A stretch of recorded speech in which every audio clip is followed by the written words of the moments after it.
Hello, everyone. We're back. Some announcements before we begin. Codex Legendarium will be back this Sunday, hopefully. Uh, Yeah, we'll we s- should be. we'll see. Yeah, hopefully we should be. We should be. Um, as per usual, Ravenloft games on Thursdays. I'm gonna have to mess around with that one a little bit more. So for the next couple weeks, because Rose won't be there. I thought Rose was only gonna be gone for 1 week. Mm. It's the carnival. It's always fucky. It's fine. Yeah. It's fine. And then we have a Tiltify. We raise money for Color of Change. It's a really great charity. If you want to support it, please do. They do a lot of good for people of color.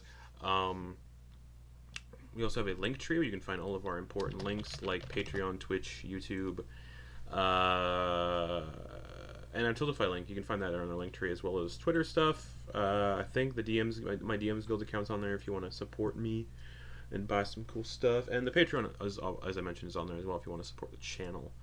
And ensure that it can keep going because it's expensive to run games on this thing because character art's expensive. And production's expensive. And paying for all the stuff to keep this stuff going is expensive. So, check it out.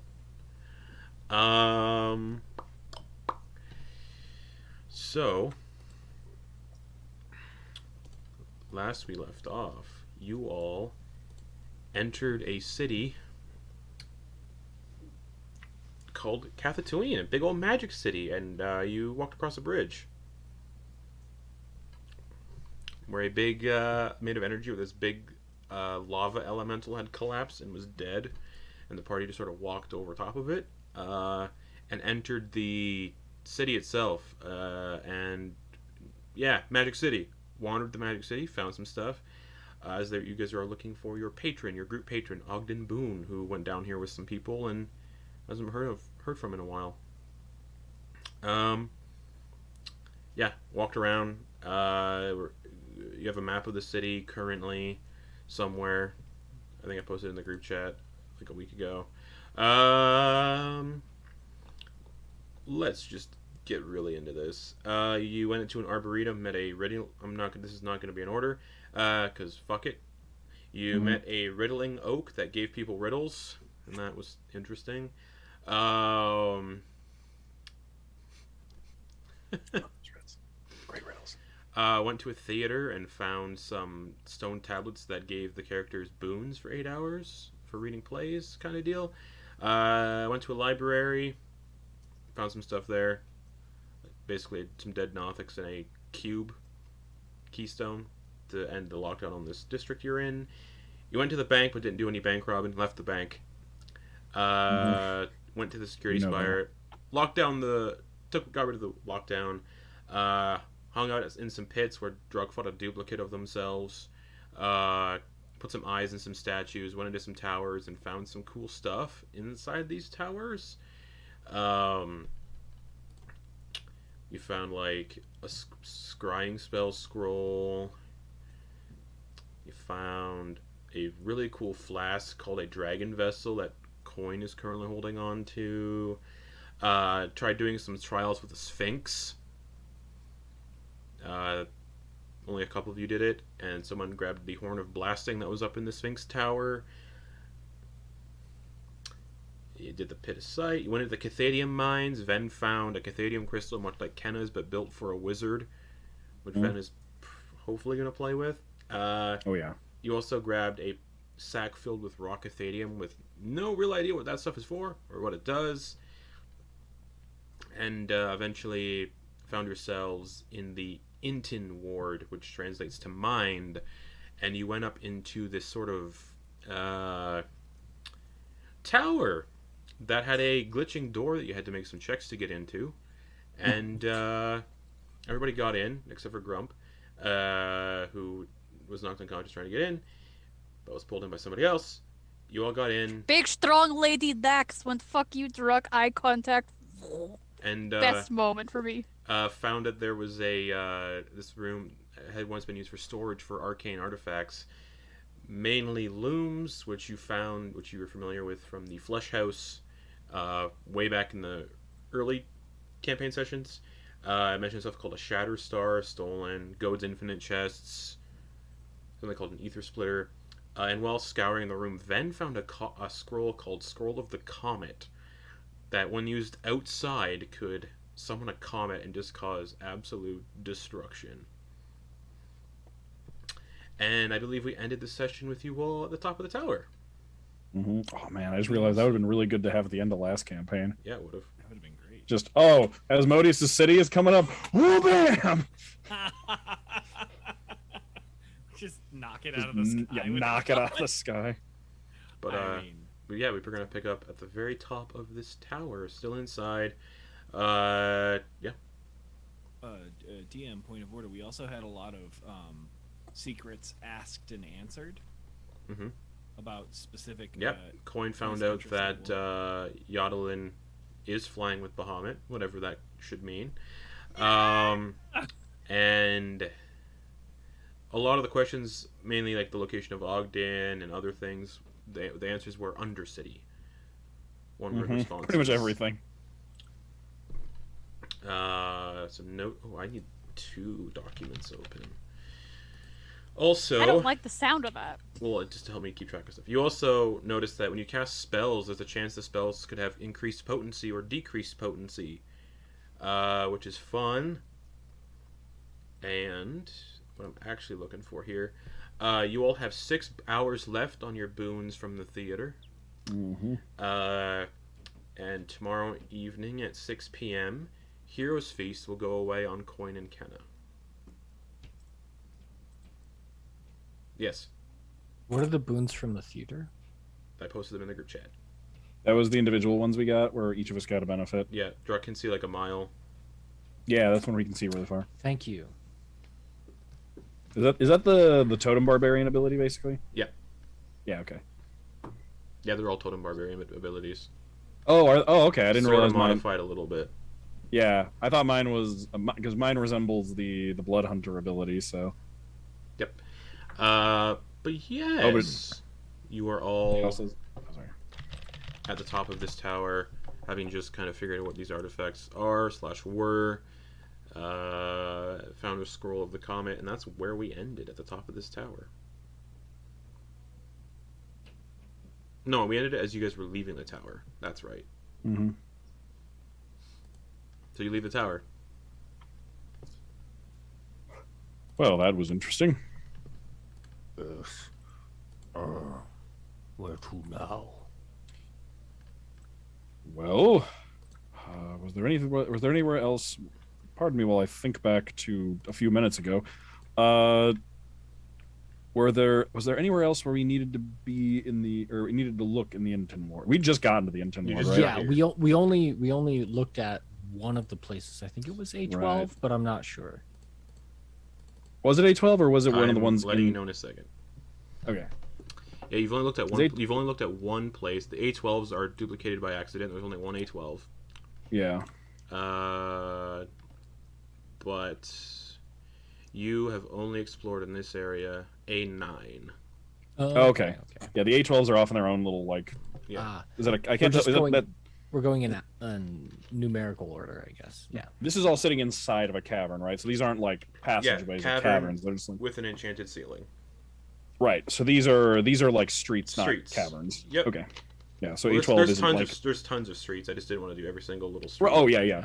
I just meant like where the A12s are kind of like tucked off in their own corner. It's that's not like in a cave. That's like just down a street. Streets. Okay. Yep. Streets of crystal. And again, the crystal streets have a warming, soothing effect, so you can't get travel-based exhaustion while down here. So, I mean, as we're on top of the tower and discussing where to go next, that place looks interesting, right? Perhaps that next. And he's pointing to A10. Seems as good a place as any. Shows that there's something over there we should look at. Points to A12. Okay. The southern A12. Well, pointing at A10, A10 would be. Oh, that's right. There's 4 A12s. Yes. Yeah. Oh, okay. I missed that. I thought there was just 2, and I was like, oh, they're right next to each other. That's not confusing. A10 would be 400 feet away. It's only a couple minutes to get there. You can see it from here. It's a thin, almost needle-like silver crystal tower. 60 feet tall. Atop the spire is a massive spherical orb of silver crystal resembling the blinking eye of a dragon. And in the darkness behind them. Yes.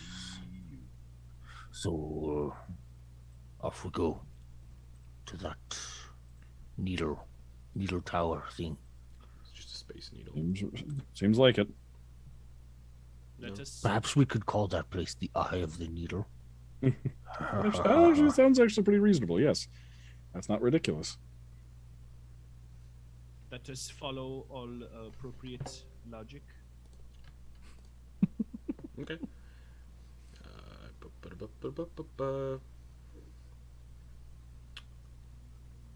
All right. Okay. Max, I was, good job. I know I doubted you on some of your abilities, but, you know, I mean, you're not doing so hard. So, when you succeeded, I was actually quite proud of you. Good job. Thanks, Druck. Dax just kind of still has Grump over their Yeah, shoulder, he's still just knocked not out. breaking a sweat. Yeah, because you can carry like 2,000. You can, yeah. 2,000 pounds. Wait a minute. Wait a minute. Can you Does that carry a mean whole I can be able ton? to pick up Druck? You'd be able to pick up anybody in the party. Yeah. Oh my god. I think you can normally pick up Druck. You're Yeah, a barbarian yeah. with like a 20 strength. Wait, And can Druck is like, for a bugbear, Druck is actually kind of a skinny bugbear. for was gonna say. laughs, Dax like looks at you and like taps her shoulder and just goes, "Would you like a ride as well, Druck?" I need to stay ahead, but thank you. I might take you up on that later. If I get travel weary, it's strange here. And he kind of stamps the ground with his foot. All right. So Very what's strange. Dax's carrying capacity right now? Right now, Mm-hmm.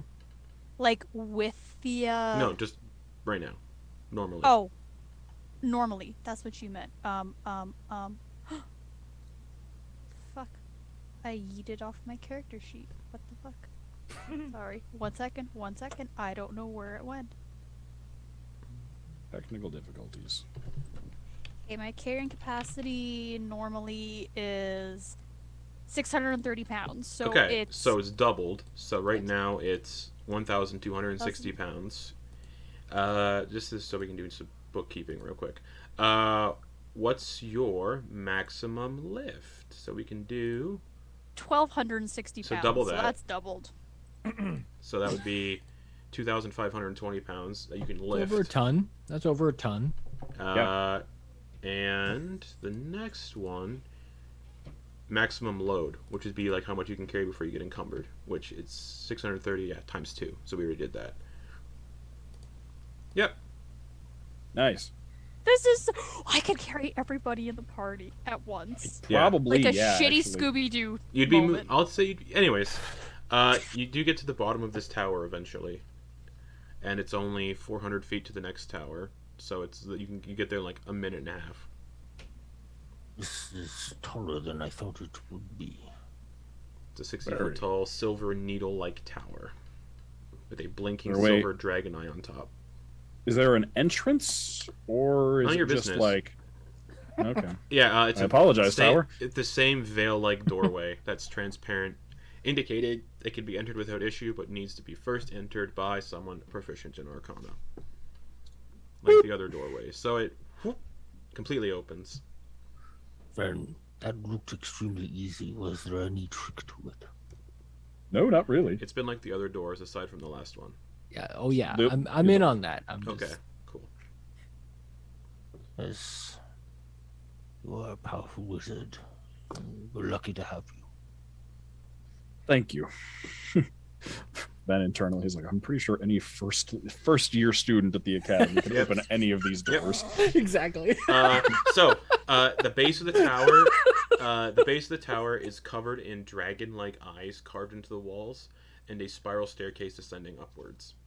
Metallic dragon or trash dragon? Metallic. Oh. Silver crystal tower, silver dragon. Mm-hmm. Just wanted to make sure. Yep. It could have been like, a gallery for displaying a gallery for displaying the eyes of dead dragons or something. I don't know.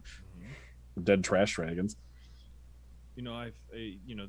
Because they are so trash, they would perhaps need to see dragon optometrists, because they in fact have inferior eyes, so they're always trying to make cool sunglasses happen, and this is not cool. This is a silver dragon tower. Do you ascend up the staircase? Mm-hmm. Okay. Yes, of course. It's only a 60 feet climb, so it's not too much. But at the top sits a small circular chamber.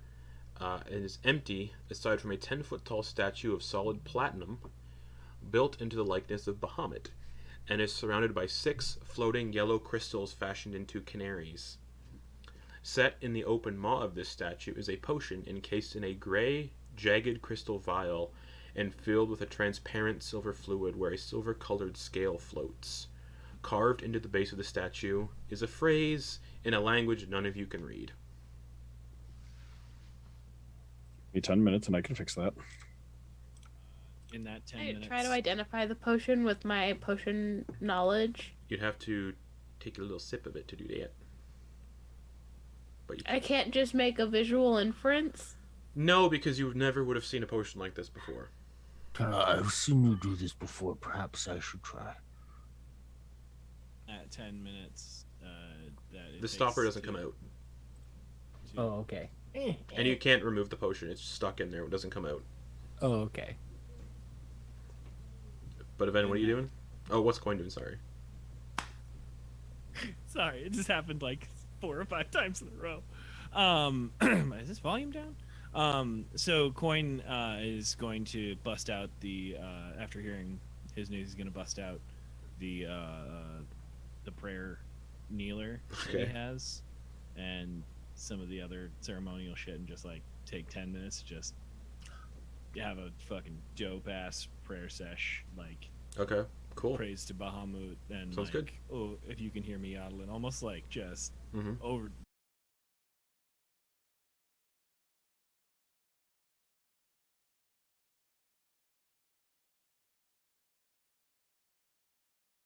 But it doesn't move. Kind of like a trick of the eye kind of thing. Like you're high on salvia. Basically, been there, done that. So, Ven, what are you doing? Sorry? Embryon languages. Okay. Only a true believer can remove this potion. I repeat that. It says only a true believer can remove the potion, which I think would And mean you saw Drug that... trying to like pull it out to like drink it, and it wouldn't budge. Yeah. I think that would mean that Quoin, this is meant for you. I suppose that makes sense. You did. If that is what the words say, do you know what language that is written in? Do I? Or is it Cathatuuin? It's Cathatuuin. Okay. You don't know. It's Cathatuuin. Everything written down here is. Yeah. Yeah.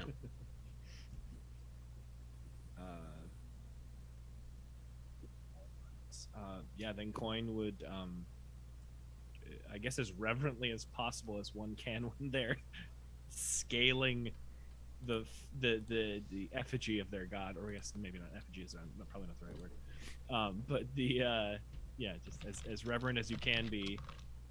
Okay. As you approach it, Climbing- you don't need to. God, you said scaling. So, that was as such an you- unintended pun. I As you loved it. go to climb it, you don't need to because the head Comes down. comes down to you.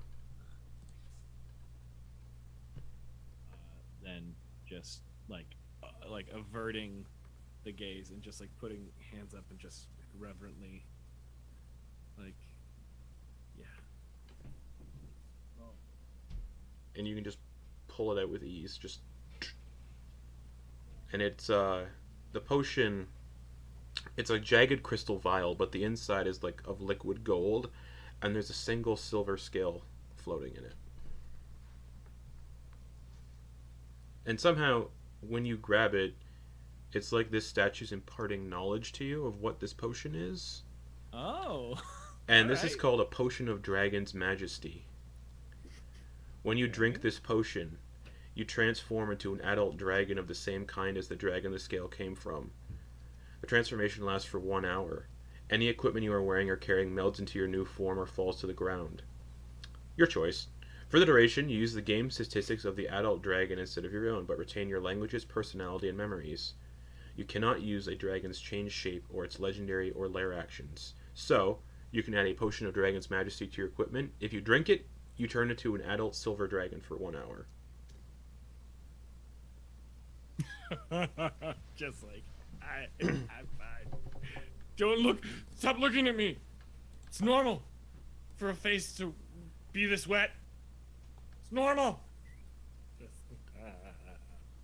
And then the statue goes back up to its normal position, and the 7 gemmed canaries, one by one, just disappear.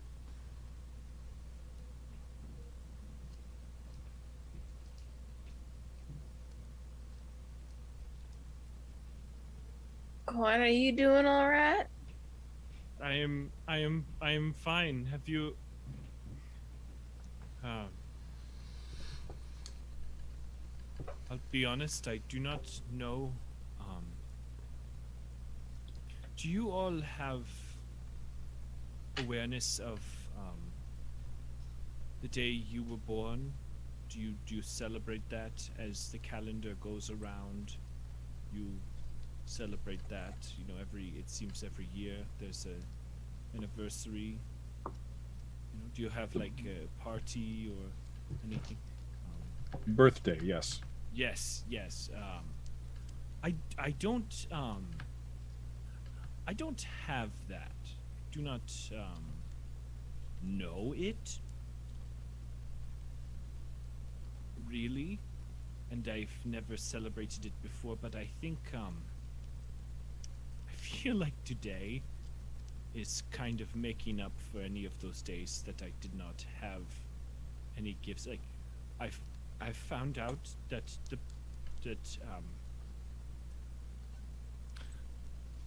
one of the secrets I asked was if Yardlin was flying with Bahamut, and they said yes. So that is just maybe I've never been more happy that happened, and now this potion, if I drink it, I could turn into a dragon. So I'm having like a wonderful but hard time with everything around me, because it's like how does your heart explode when you get everything you want, everything you've ever thought would never happen? What do you I drank from puddles for a good portion of my life. I've never owned clothes and been the first one to own them until I met you, so that was confusing. And now, all of a sudden, I have the ability to turn into a real, full dragon, and I know that the person I cared about the most is safe and flying with Bahamut. What is this day? This is my birthday. It has to be. As someone who has lived through manipulation, I would urge caution. Someone who has what? Lived through manipulation? Yes. Being told what you want to hear. Finding what you need to find. I mean, I don't. This is great for you. I hope that it is good. I obviously I want you to live in your own truth, but you're kind of like yucking my yum. Yes, that is. You're kind of, as they say, harshing my buzz. I would then urge you to follow what seems best. Do what seems best for you, Quoin. You cannot be wrong if you do that. Well, I don't know if you've ever had a brief conference with your deity that seems to be happening right now. I'm really, I feel like I'm vibrating on the same wavelength as Bahamut, Quoin, and I feel like I could absolutely crush Tiamat tomorrow if need be. That's how I'm just really like feeling it. Quoin, He starts doing capoeira. yes. I am so happy for you. But the god that I believe in, I want to kill. So And your beliefs are your own to have, and if deicide is part of your own faith or lack thereof, that is certainly well, I believe that that Bahamut exists. I just know that my experience has been touched by some other entity more so than Bahamut. That said, you have done so much for me in our travels that I am open. I'm open to the Bahamut and see more. and you are certainly always welcome to have a conversation of Bahamut, to witness his good works. You know, I've heard that it is not just one bad apple experience that will chase you away from a tree. So I mean, if that specific deity, when you take a bite of that apple, it is like, ugh, gross worm, never again. Not necessarily. Not all apples. But if what Ven has said so far is to be believed, the things we worship as gods are the children of these people that we are roaming the city of. Why should that make a difference? You say that, Ven, and also Druck did just say that. This is spurring on a very interesting debate.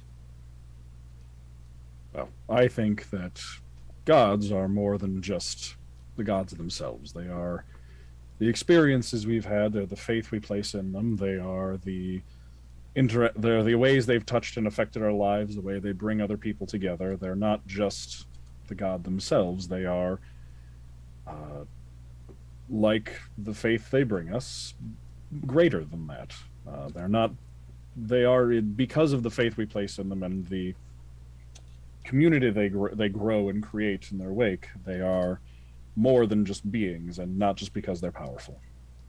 They are a collective and collaborative and cumulative experience. Yes. My The mother three would Cs. so agree with you, Ven. It seems we have stumbled into an important 3 C's of faith. At least the experience of gods. This is Well, just wild. because you believe in a god doesn't mean you have to worship it. That Druck goes in for a big nap. Just the That is- boomfish Just explosion. very, very like boosh.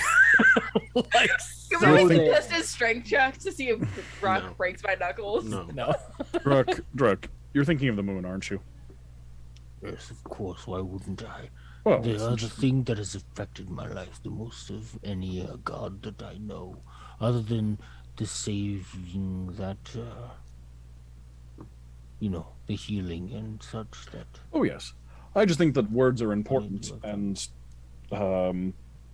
I think the word choice is important, and I think that it's worth questioning whether or not Shiadan and the moon is a god. Did we ever decide, of all the text we've read, now I'm thinking back, these last 6 months we've been going together, I'm thinking back, have we out loud said or discussed or read any text that would have us believe that the moon does have the same status of godhood No. that anyone has? No. Oh. Oh, I also So I think that is a good, perhaps, theorem that you have. I think that in the same way that gods are, as you said, a cumulative and collaborative experience, that we as people have some ability to define what does and does not make a god. So if we say it is a god, then perhaps it is a god. But if we deny its godhood, in our speech, perhaps in some small way we deny it its godhood in reality as well. Yes, I am familiar with the I believe it is called the Ray Stans theory of godhood. That if someone asks you if you are a god, you say yes. That is one theory I have heard. Hey, Justin, is there Kuatoas in your world? Well, of course there are, but you guys wouldn't have any context about that. Yeah, we also, of course, they crewed our ship in the last campaign. Yeah. And also, We definitely saw them. clerics can put faith into anything and give it power. So That's true. Fuck yeah, Hosh! anything can become a god, basically. Fuck Mhm. yeah, Hosh! Yep. Do we worship gods? Do we worship them because they are gods, or are they gods because we worship them? This is, that seems like It's almost like the city might have answers to all these questions you're posing. perhaps we will find more answers. Sorry, I'm trying to help Justin get a segue in here. Like, perhaps we will find more answers as we delve deeper into this city. While As they're having we're this standing theological- outside of this big needle thing, right? If you guys did descend it, yeah. Yeah. Sorry, Ken. Go ahead. while they're having this big theological debate, I just want to place a silver coin where the potion was, Okay, kind of like an offering. cool. We're Okay, gonna tip for Bahamut. all right, Good job, buddy. sure. You can make your way down the tower. During all the talk about gods, and it's like if you give like a name to a god, Dax is just like uncomfortably like scratching where the armor would be, because she's like, shit, if that's Uba-like, then she's like, shit, am I gonna turn like all that shit? They're like, no, that's not how that. But they're just like, As you're doing that, you hear a squeak in your ear, like, and then it just Would I- smells real bad. Did Grump just yeah, Yeah, Grum just farted while Squeaky unconscious. give me a fucking heart attack. I guess maybe would you want me to roll a perception on that, or is Dax being surreptitious about that? About the I don't know. I don't really know what's going on. yeah, Dax is it Is that like internally or what? externally? Would we notice that? Oh no, like you see like her like scratching that, like, you know, when like you're anxious about something, they're just like, and then they hear the and they stop and they're just like, is Grump conscious at this Oh yeah, point, or he's been no? conscious for the last like 10 minutes. And then they just like taking a put ride. Grump down without saying a word and just waft away the stank. Yeah, he just crop dusts the rest of the party and starts going down the tower. Mm. Grump, what did you eat? Ass, and then just walks down the tower. Yeah, but next time let us know. I had my mouth open. Damn, Grump's getting more action than And Druk says to the rest of the group, I did cut out the asshole of the last thing we cooked over the fire and fed it to him, so he is technically correct. I had thought you had said it was calamari. That's a whole debate as well. What's a whole debate?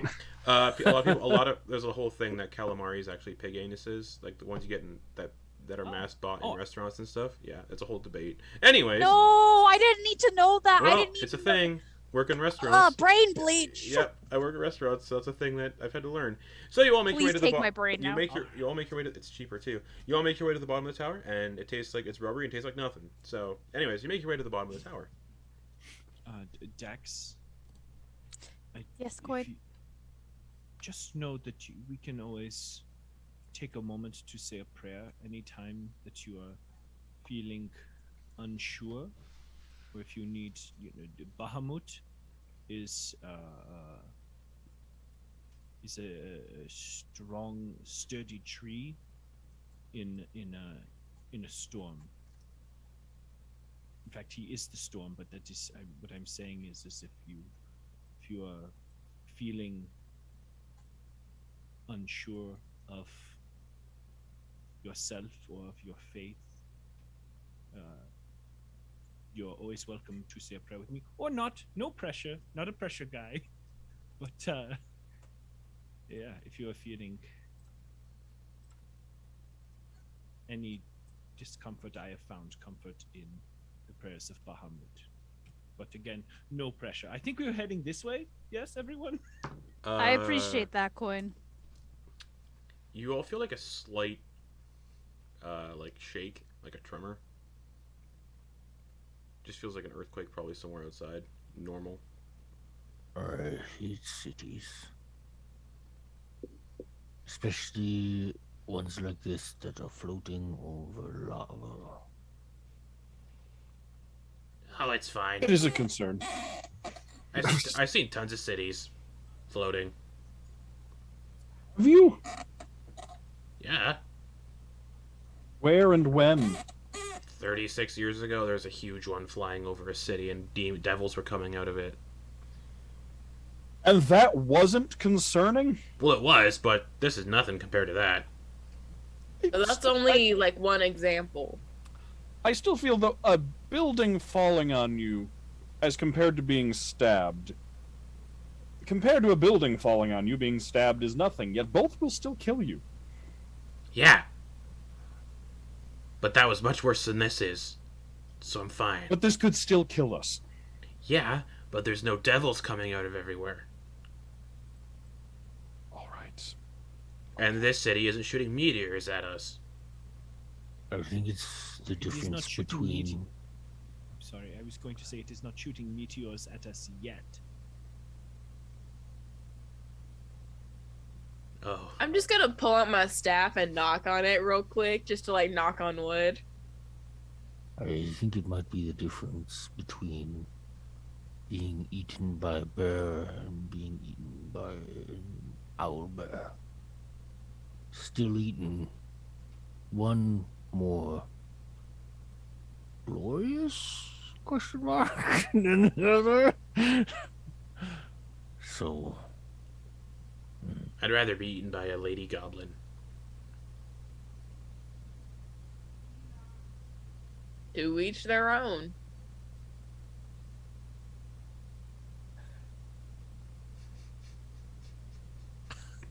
We were heading towards these towards this cavern. None of these are of caverns. interest. All streets. I apologize. This alcove. Do you use Which this word? which number? Alcove? What number are you guys going to? You just did A10. It was we're Southern doing A12? Yes, Southern A12. Okay, we'll say that's the A12 then. So you're skipping A11? Was Not A11 not skipping. the one with the malfunctioning door? No, that was A9. That was A9. Oh, okay. Wait, where's A11?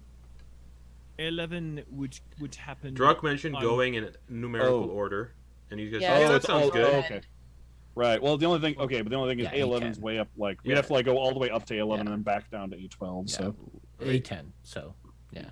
Right, you just did A10, so A12 it is. Oh, okay. yeah. Well, because the Southern A12s are like by where we are. Yep. Alright, you can start walking that way. It doesn't take you long to get to these places, so if you're doing walking and talking, you'd be standing outside of buildings for a few minutes to finish your conversations, just as a Okay. heads up. What am I looking for here? Alright. So it takes like 5 minutes to get to A12. And we'll say that's when you had your conversation. This conical-shaped tower of turquoise crystal rises upwards towards the enchanted sky, with the top of the tower rounding out to form what looks like a brain. All along the exterior walls of the tower are cracks of glowing light blue. Same doorway as the other towers.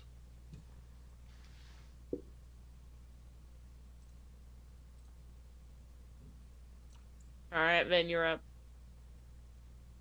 And, Welcome, Ven Khihalis. It was my name. That's an out loud name. It just says that out loud. this place is interesting. That's new. Right. Well, I suppose let's head inside.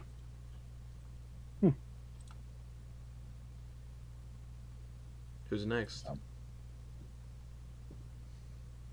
I guess Dr- I'll go next. Yeah, Druk is also right with Kenna. Okay. Yeah. Welcome, Kenna Peshan. Welcome, Druk. Why did it not say my name? 'Cause How you does it know everyone else? 'Cause- Oh, we didn't hear you, Cabe. Oh, I'm sorry. Was I on mute? Welcome, Quoin Harting. Oh, thank God! I thought I had lost my name. That just leaves Grump walks through. Welcome, Haggis. Haggis. Ah, fuck. Dax just follows him and is just about to be like, your real name's Haggis? I'll cut you. Dax, as you walk through, it goes, welcome. Dax. Joroltanai. I was just saying, welcome. End of sentence. Girl has no name. But you're all in the base of the tower, and it's, again, just another turquoise-colored staircase ascending upwards. Right, shall we go up? Yeah. It seemed that we have run into a lot of obstacles or exciting things that would coordinate with some of us, and if I may be so bold, there seemed to be a brain inside of this one, and there's one person, now a party, who has a specific affinity towards brains. Okay, I volunteer. No, not you. I'm sorry. No, you're the ass-eating fart clown that we like. But I think I am referencing specifically Dax. Alright. Again, not to shut you down, because we all very much enjoy your company, and your farts are they are loud. I have my own Both brand. They are. and we've Potent. smelled it. I used to bottle them. Anyways.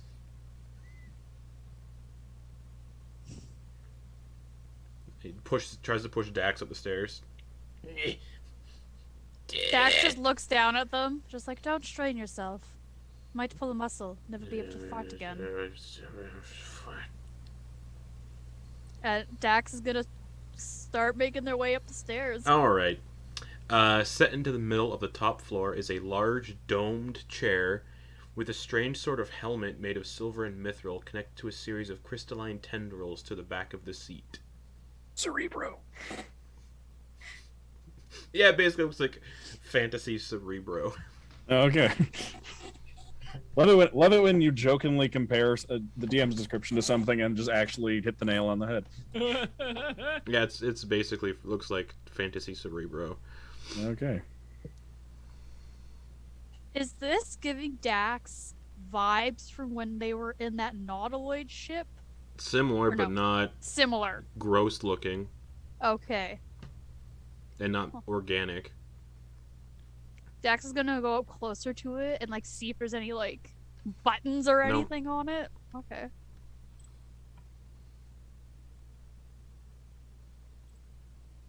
You know what? They're gonna take a seat. Okay, you take a seat and the helmet goes over your head. Extracts her brain. I mean, might as well just expedite that process, Ben. Yeah. So. No, I'm kidding. What? No. Okay, you sit there and you feel this brain or this helmet kind of go over your head, and you feel this tingling sensation in your brain, similar to when you cast the Sending spell. Oh, okay. Basically, you get the sense you can communicate with a creature you're familiar with on your current plane of existence, and you're not restricted to 25 words. You must speak out loud for it to function, and the response is heard inside the chamber to every creature present. You basically, as soon as it goes on, you learn the effects of what this is. You can communicate once to somebody, 25, without any restriction on words, but it has to be a conversation. It has to be like less than a minute, we'll say. And then the response is also heard out loud, but it's only a one-way thing once per day. So you can only do this once per day. Same like the other devices you've seen, so once Dax uses this, nobody else can use it today. Oh shit. Paging. Oh shit. No. Is that Paging oh after fuck? oh shit. Cousin? No. Yeah, one person you're familiar with. Crap. Does anybody have any suggestions? Our patron or our... They don't know what it can do. Oh, and like Dax is just like, wait a minute, I'm sorry, I'm getting ahead of myself. I can basically cast sending without any verbal hindrances to somebody that I know. I don't know who to use it on. That would be... Oh, kind of- this might be a good point of order. Flips through the book and shows a page to everybody. Sending spells specifically don't work down here, so it can't be someone down here apparently. Oh, that's a weird thing for this thing which is down here to not be able to work with them to communicate to anybody who is also down here.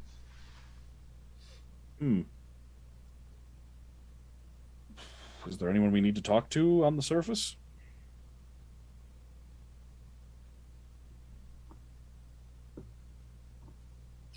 If we can't think of anyone, it may be a better idea to just leave it and mark where it is, and if we think of someone we need to talk to within the next 24 hours, we still have it available. Does Dax get the sense that they can do that? Yeah, you can. Okay. Unless you talk into it. So basically, I don't have to use it the you second. you think of the person. Okay. Yeah. And you could be like, oh, fuck, what was I gonna say? And if there's a long pause between what you're gonna say, you would just say, oh fuck, what was I gonna say? And that would get sent to the person. So you should probably figure out what you want to say to said person before you say it. So, if this is what you say it is, then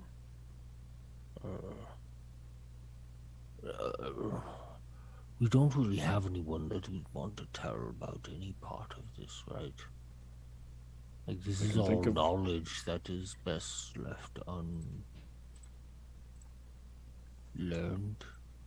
Or at the very least, I can't think of anyone who would need to know it right now.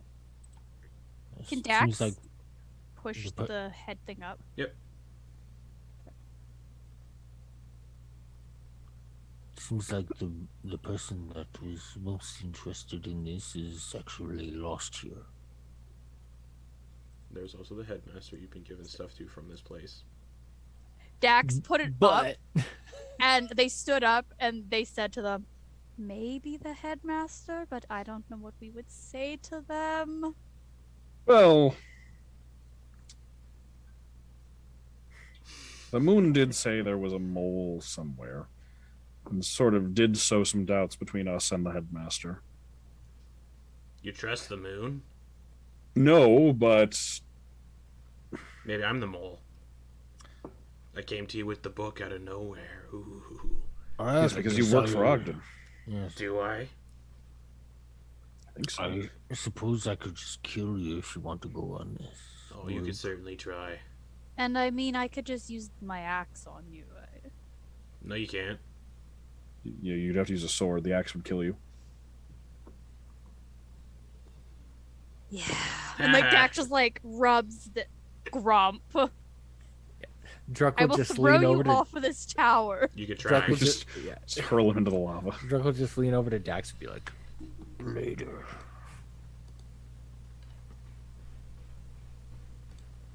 Dax gives Truck like It's happening Like- again. fist bump. We've synchronized a behind the back fist bump so as to be innocuous. It's like when me and my dad make a joke that my mother doesn't like as inappropriate Right. humor. Just like slight high five.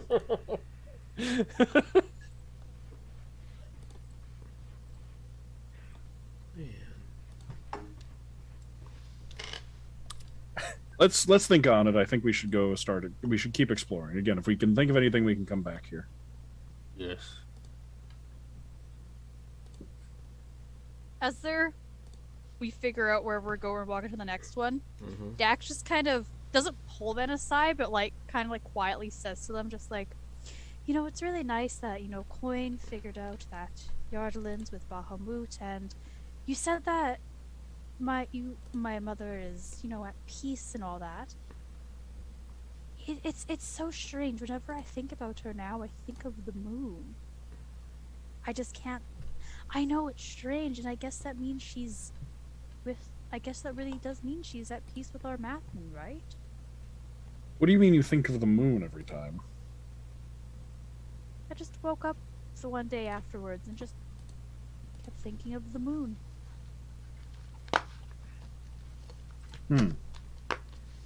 But that's what that must mean, right? Why would that mean that?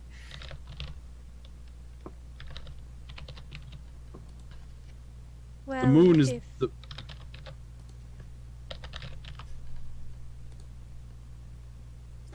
I'm not disagreeing with you on the conclusion. I'm just curious about the reasoning. Well, I was born on the moon death. My mother prayed to her Mathman for years.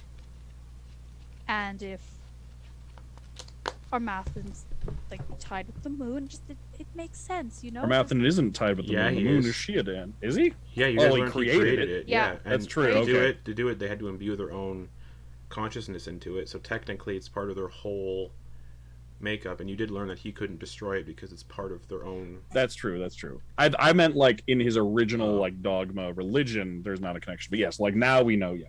Well, right, but wouldn't the moon, as we know it now, be more of a influential image in terms of the moon? I feel Khihalis is more related to the moon than our Mathman is. I'm starting to be concerned that images of the moon are coming into your mind unbidden. But it's only when I think of my mother, Ven. That's the only time, and just... It feels like that's a sign she's watching out for us, right? Again, I don't disagree with your conclusion that she's watching out for us, but I think we should keep an eye on that. I'll let you know if anything else happens, but I really do think she's watching out for us. Again, I don't disagree with that part, but the images of the moon coming to your mind when you wake up in the morning is concerning, since we know that the moon is a horrible, just awful entity of evil. I'll be completely honest, Ven. I'm more concerned about, and just knocks on her chest where the armor is. Right, but I feel like being concerned about one and turning a blind eye to the other is how you end up with things like that. You're probably not wrong with that, Ven. We should keep both eyes open. For as long as you have them. You took my Yeah, fucking Kenneth. eye. Oh! What? I wasn't even part of this conversation. Why are you pulling me in now? But that's all of interest up there. It's just that Cerebro. So A12 then. That was A12. Oh, that was A12. Yeah, Okay, yeah. so That was Southern A11 A12. then. Yeah. So that's the only A12. Rest are deleted. Okay. Oh, there's just nothing on the northern end? No, because there are, but they're not supposed to be points of interest. Gotcha. Just Okay. random buildings. Gotcha, okay. So, shall we go to, I don't know, this spot? He points to A11. Okay. Shall we go to this spot on the map? It seems like the last out loud point of interest. Scudai, yeah. That seems... In this specific quadrant. Well, we just did A11, right? You did A12. No. Oh, okay. Never mind. Yes, let's do that. All right. Takes you 12 minutes to walk over there. And you get to the edge of this... that would bring you to near the edge of this ward, where you can see a street going... a main street going to the left towards the Deantis Ward, and there's a street that goes northwest towards the Leg Ward. But A11. 4 130-foot tall towers of teal crystal spiral upwards towards the enchanted sky and rotate slowly in the air about 100 feet up. A single rising staircase rises towards the towers.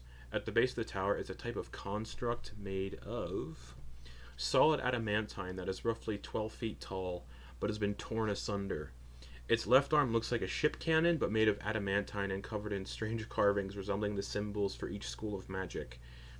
All around the base of the tower are scorch marks and other signs of some sort of battle, and the damage, markings, etc. all seem incredibly recent, about 3 days old, the same as the big lava elemental before you entered the city. Does that thing look like the thing we found in the Frozen City? In some aspects, but different. Like, does it look like it's the same material and construction, Well, but just like a different arrangement? This is adamantine. Was that one also adamantine? I don't remember. There was one outside the school. Yeah. I was thinking of. Definitely There was one- explained it similar to like the construct that then now can summon. What? What? No. I can summon a construct? Like you can summon the thing with the eyeball. Oh, the Madron. Okay, Yeah. the one in the Stasis City was made of metal, and it had Yeah. a spot for a sphere of annihilation to go into. This thing is made of adamantine, so they're completely different. Okay. And all around the base of the tower are scorch marks signifying that there was a battle here about 3 days ago. And most likely this construct was destroyed 3 days ago. And it's just like floating up in the air at the top of the staircase? No, it's at the floor. Where's that? It's at the base of the tower. Oh, is the... Wait, okay. So you described the towers are floating. Yeah. Base of the staircase, base of the towers. That's how I'm describing it. Oh, okay. So it's like staircase. So it's like it's at the bottom It's of right the before the staircase, staircase. and then staircase goes up to the base of the floating towers. Yes. Okay. And this thing's on the ground. Gotcha, okay, torn gotcha. to adamantine construct, 12 feet tall, torn to pieces. I'll walk over to it. Okay. Just get a closer look at it. Destroyed 3 days ago. Okay. Anything about its like construction or power source or anything, or Nope. can I get a sense of like what kind of thing destroyed? Is it just like ripped apart, or Knowing adamantine, and most constructs can only be destroyed technically. Most constructs can only be damaged by adamantine weapons or magic. This thing is made of adamantine, so you would know it's a little more resilient than most constructs. Basically, Yeah. it's immune to crits because it's adamantine. It's also got a massive cannon that's inscribed with the schools of magic on it. This thing was probably destroyed by powerful magic. You don't see like blades or anything. It just looks like this thing was torn apart by magic. fair? Does it look like the cannon on the arm still functions? No. Okay. Yeah. Worth a try. Knowing Ogden, he just did a lucky blink spell and just kept casting spells between. Oh, but except for that, this wouldn't have been Ogden, because Ogden was here longer than 3 days ago. Yep. Oh, who? That was the same thing with the we The have elemental. Yeah, Oh, we have that's right. yeah, we have a theory there's an unfriendly in here somewhere, possibly. Motherfucking Rowan. Possibly Rowan. And the door of this tower, of this building, is not like a veil. This thing is, someone's already been through this tower.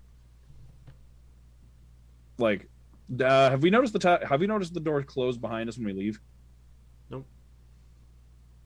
They haven't closed behind us? No. Okay. If they had, I would have been like, there's someone in there. Yeah, the door hasn't closed. This one's still open. Okay. And that's on one of the floating towers that's like rotating around? Yeah, all the floating towers share one doorway. They're just connected, so they're like together. Oh, so like they come down to one connected like Yeah. hub point. Yeah. That is okay. That's Is that thing rotating? Yeah, that's what's rotating, and then it stops at the stairs for like a minute, and then Oh. it continues. Same thing as that other Yeah. tower that was rotating. Gotcha. Okay. Yep. We should probably go looking in there. Oh, I'm ready. Remember what I said earlier about D&D Beyond? It happened again, so I had to like change my payment option. Didn't get charged, and it's still now everything's working again. Ugh. Weird. And apparently, there's issues with everyone's subscriptions right now on D&D Beyond, so it's not a me issue. Alright, that's fine. There's no ward against us. Mm-hmm. So what's So fine. I What's- just keep an eye out. Sorry, Justin. Okay, so what's happening? What are you guys doing?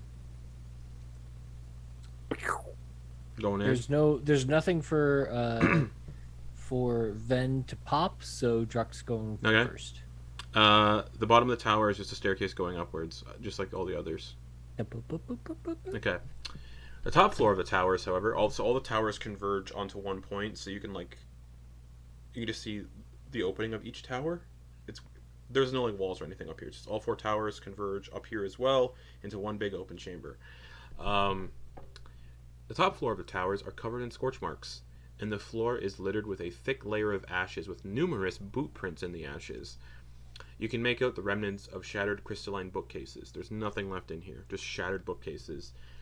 A severely charred corpse of some sort of bird-like humanoid lies buried under the rubble of some of these crystal bookcases and is clutching onto some sort of cube-like glowing object, similar to one you all have in your possession already.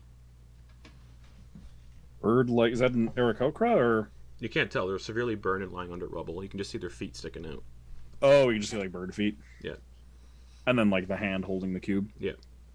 They're big bird feet. Yeah, they're maybe like 5-6 feet tall. But they're so scorched, it's hard to like. That was a hiccup. Okay. We heard that. But yeah, bookcases, Sorry. boot prints all in the dust, a corpse under these bookcases, holding one of those cube things, the keystones. Does anyone have to speak with the dead? I do. All right, I'm Several spells. gonna walk over and just brush off some of the rubble from the corpse. It is an owl-looking humanoid. Oh, is it the one we saw on the ship? Yeah. No, my boy. Oh, see what Father they've done to my help! boy. Yeah, it's Daedalus. Quoin is going to speak last rites over the body. Okay. Yeah, severely charred. And Kenny, you're doing Speak That's with good. Dead? Pick up Yeah. the bookshelves off them. Okay, you can help push the bookcases off of them. Yeah, they're just laying there on their stomach, and they're clutching tightly onto one of these cubes.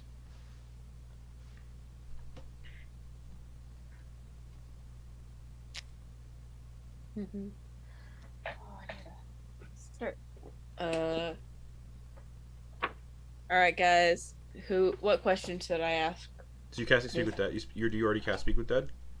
Can I do it as a ritual? If I Yes. can do it as a ritual, I'm gonna do it as a ritual. I'm not sure you can actually. No, but I don't use a spell slot because it's at will. That's right. Ooh, nice. All right, so the corpse just kind of opens up its eyes. You can see they've been burned away from like intense flash fire. You have your questions.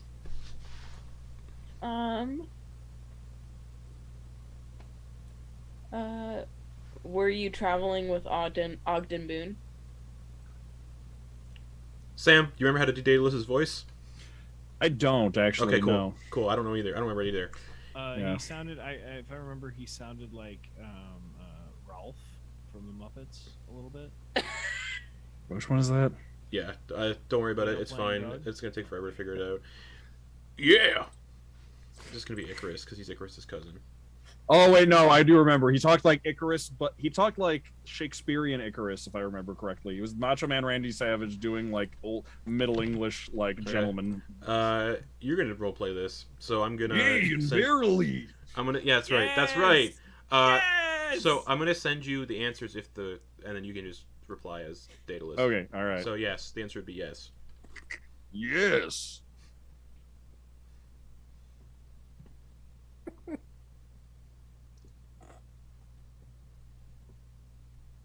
You're muted. Who was attacking you? All right, Sam. I'm sending you the answer.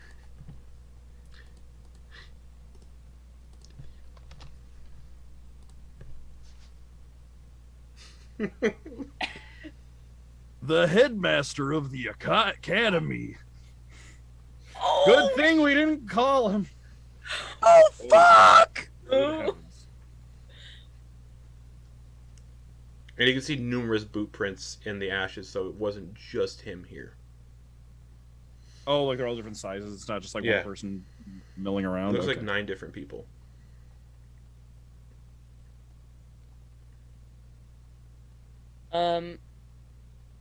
Who was the headmaster with?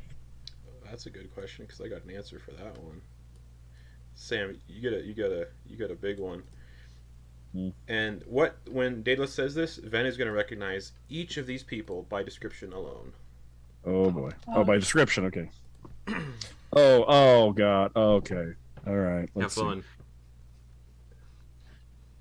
There were 8 individuals with thine headmaster. One Goliath of disheveled countenance, in robes of violet, wearing ein mask. A nobe short of countenance, with purple hair, shaggy in make. A tiefling with skin of teal and horns like a ram. A furbolg that is tall and slender, tattooed upon thy flesh. A dwarf in a robe with eyes of gold, and a woman pale of pallor, and a mohawk of blue, and an illithid with just an illithid. Yeah, and then there's one more. Oh yeah, and a dragonborn with an eye patch and many scars upon their black hide. And Ven, you would recognize the descriptions of members of the Academy's Council of Mages. Oh, okay. So it's just the whole council. Yeah. And the headmaster showed up. Yep. Interesting. Puppet on the council? Yeah. So Ven, you'd recognize that the Goliath was called. I'm going to give you the names if you want them. Yeah. That would be the entire. Is it the entire council? The entire council. That is the entire council of the Academy. Is this good or bad? I don't know. They killed Daedalus. They did. By the way, misunderstanding. I rolled randomly for which person in Ogden's party that was going to be, and it turned out to be Daedalus, so that's fun. Yeah, fair. All right. Verily. Then it made a funny little scene there, so it's great. The Goliath was called Darren Arnalius. Ven would know them to be careless, manipulative, and have some slightly darker tendencies. The gnome is called Barnabas Crow. They had like a curious personality. They talked really fast and they were very excitable. The tiefling was called Malachar Thornburg. Jokey, sassy, relaxed demeanor. So you can kind of get a sense that maybe some of these individuals on the council were kind of forced along based on just what you know of them. The furbolg was called Arnetta Plum. Friendly, soft-spoken, serene. Mm-hmm. The dwarf was called Tybalt Stormgrave. Calm, relaxing, serene. And the pale woman is Luna Rowan. Silent, intense, and deceptive. No relation. The Mind Flayer is called Ixalar Xandis. He had an aloof, distracted, inquisitive personality. And I'm going to post all these names in the group chat if you want them. And then Ventress Alucard is the Dragonborn, who is known for being kind of cold and calculating. And then there's the Headmaster. Mm-hmm. So that's three. That's 3 of your. Was that 3 questions? That was 3. You got 2 more, I believe. Next one is, where was Ogden heading next? Okay.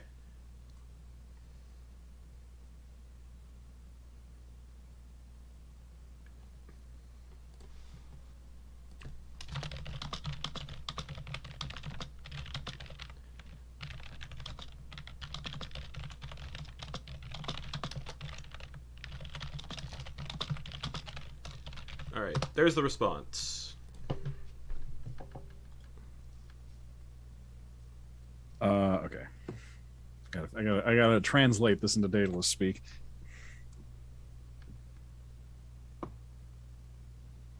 Mine allies and I were told by our Lord Ogden to flee, as he had been cornered by some fell construct in the Undercity. So my knowledge of his whereabouts is flawed.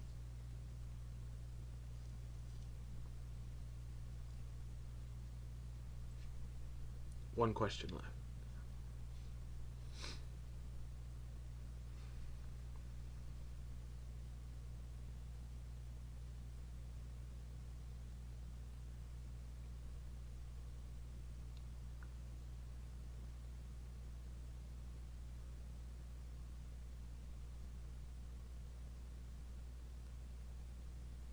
Last question. Grump also looks incredibly upset.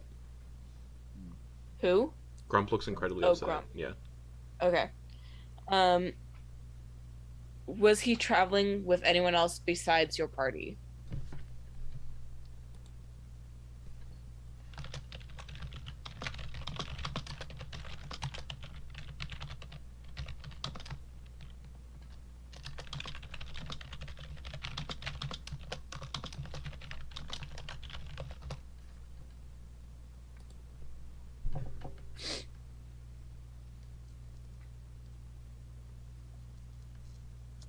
The man known as Joseph from thine Ember Athenium. We were on a noble quest to find the prince of named Estus. Any flasks you might be carrying. Dark Souls joke. Yeah. Okay. That is the last of my And the body questions. just... I like the energy with which this body delivered these final statements. Mm-hmm. It was almost like Impressive. he was still with us. Yes. And yeah, the cube is in the one hand. One Does it look like a different cube than the one we have? Just no, similar. Like the same. It's Like- just another keystone. Okay, but like they perform the same function. Okay, it's not like a key to a different door or something. No, but you were told to get to the Undercity, you need to find all the keystones. Oh, that's right. Yes. Whoops. Yeah, picking that up. Okay, you pick it up, and since this corpse was so charred, one of the fingers just kind of comes with it. Prestidigitation. Yeah.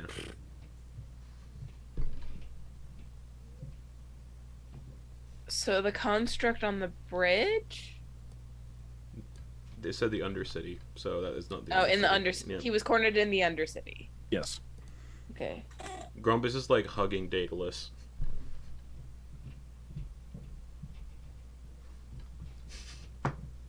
Yep, just hugging Daedalus.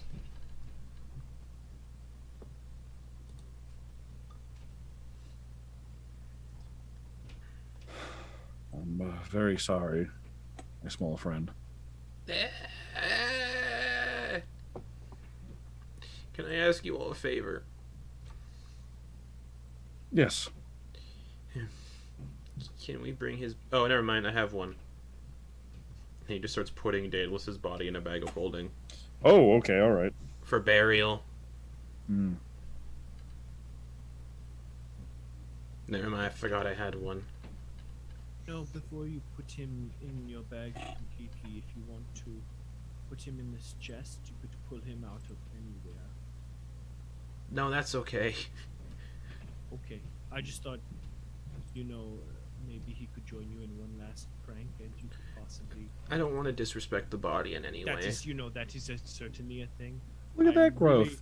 Honestly, I'm trying to really ride the line and figure out, take the temperature of how you are feeling now, to really make sure I am both honoring your friend and also giving you a little small taste of joy in something that is grim.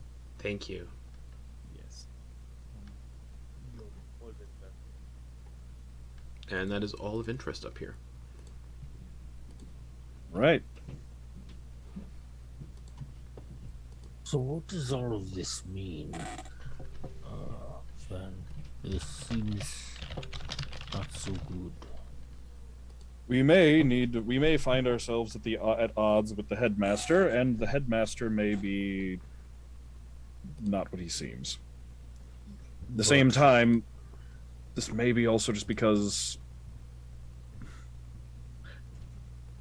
I leap immediately to the worst case scenario, which is that the headmaster may be aligned with Shiadan.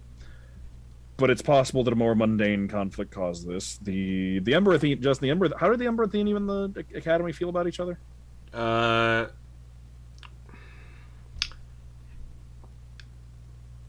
They sort of share similar interests in the preservation of knowledge and not letting everyone have access to it. Mm-hmm. They're very much... The Academy is very restrictive on magic and who can use it. Again, the whole, like, keeping an eye on people kind of deal. Like, oh, you can't use magic, you can't cast a spell here. And then the Emberathenium specifically was made to... Now that you figured out, the Emberathenium was specifically made so knowledge of the city didn't get out. Because the Emberathenium... As you saw in the vision that you saw of the guy, he was mind wiping all the people that helped him get down to certain knowledge stuff. They want the knowledge for themselves, and the headmaster collects very powerful artifacts. And you gave him artifacts that were tied to this place, and now he's very much interested in this place. So it's entirely possible that his interest here is 100% personal and not related to some nefarious external purpose. And could just be a nefarious personal purpose. Though how that would have brought him at odds with Daedalus here and caused them to murder him is beyond me. I have actually been a part of some hero parties, guild parties, where multiple people attempted to take on a bounty, either legally or illegally, and things came to blows. I did not stick around for the resolution of such spats. Whatever groups I was guiding, I knew well enough to just abandon them from their poor decision making.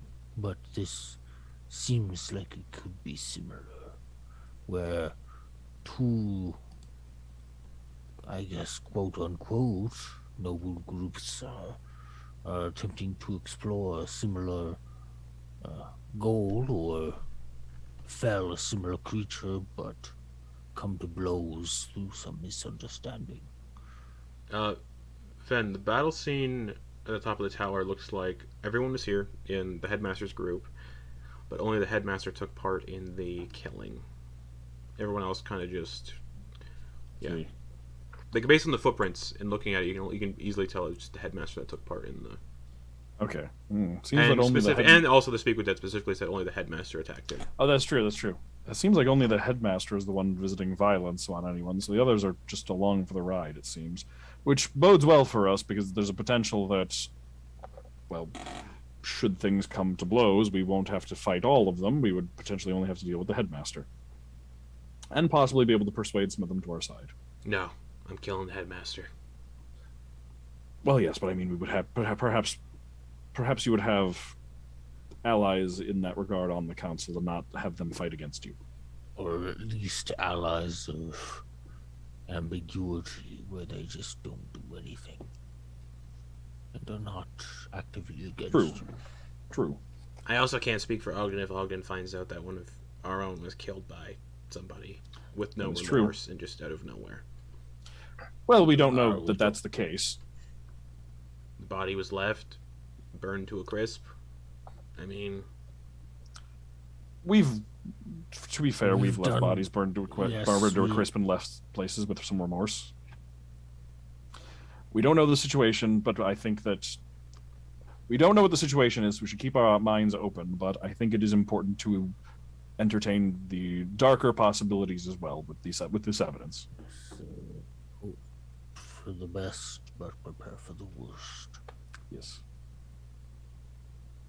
I'm prepared to see Ogden have a fun little chat with him. Ogden could kill him, so I mean...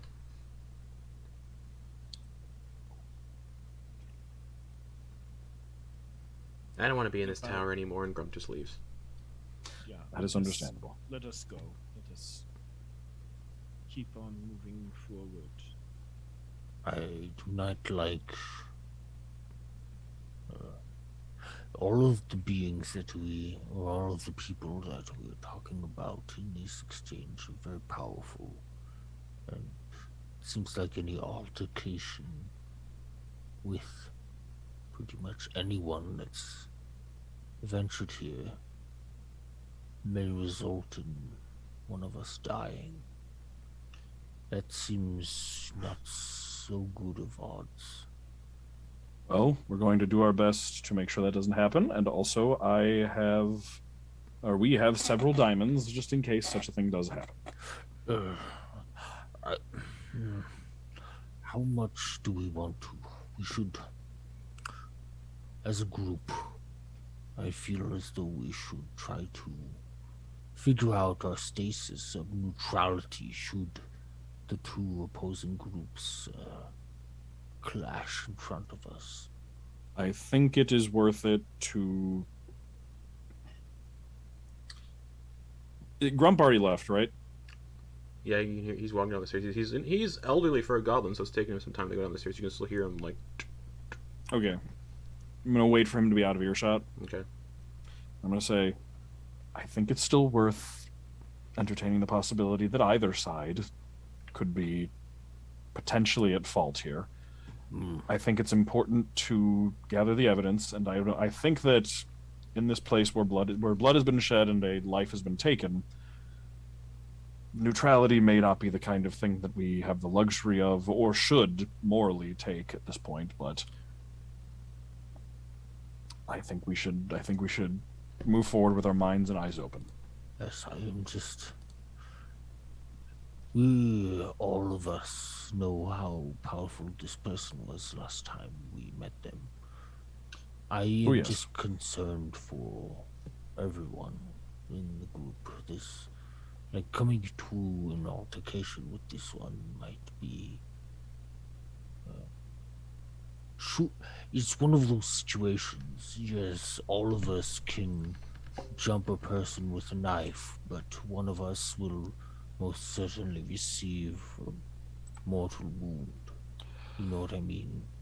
I think we should find out what I think we should react to this or plan for the situation once we have more information to be able to plan for. Now we're going to be running around in circles with too many hypotheticals to count. We won't start the fight, but we will end it if we have to. Oh, this is good. I am overthinking. Thanks, man. Yes. Plus, this place does put us all a bit more on His level. or even playing ground, or playing field. Yes. But also, he could also get fucked up too.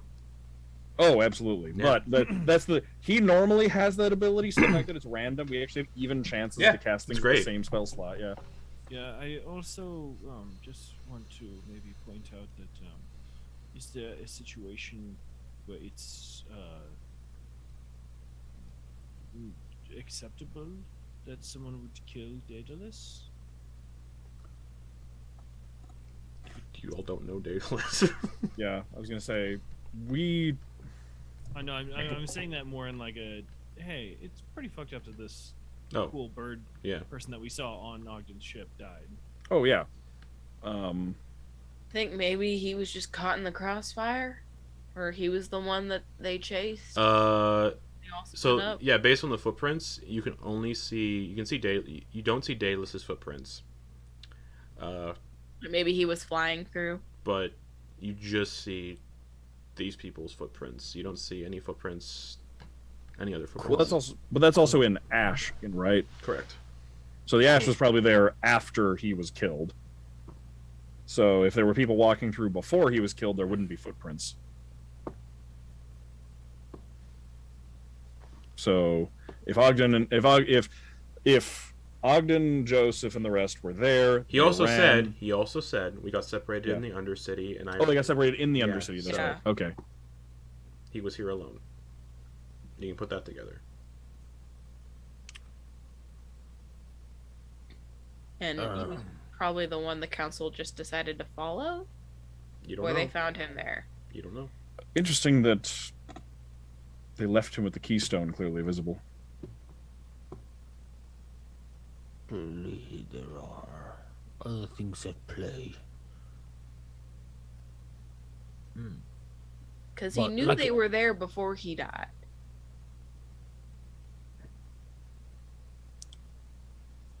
These other people may have ways of circumventing the methods that we have to do.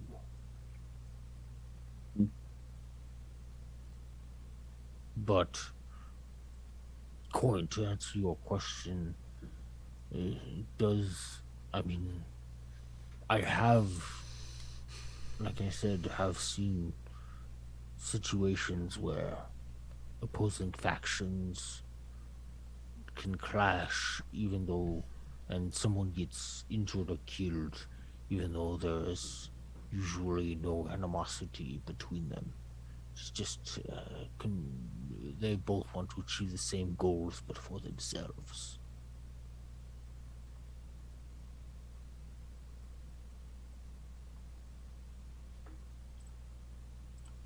So, I hear what you are saying, but if anyone,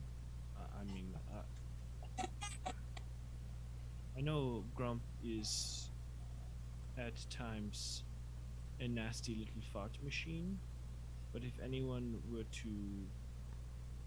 I had come across any of you burnt to a crisp, there is the only thing that could stop me is the beating of Bahamut swings. Yes. In Yes. taking a revenge on anyone who would perpetrate that sort of deed on any of you. Oh yes, I should have made clear, there's clearly a difference between the other groups that I've been with and the bonds that I have forged with all of you. I, of course, would battle with you to the end if it need be. I think we'd all say the same.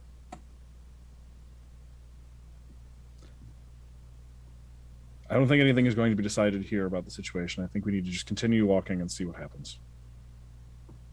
Yes, yes. Yes.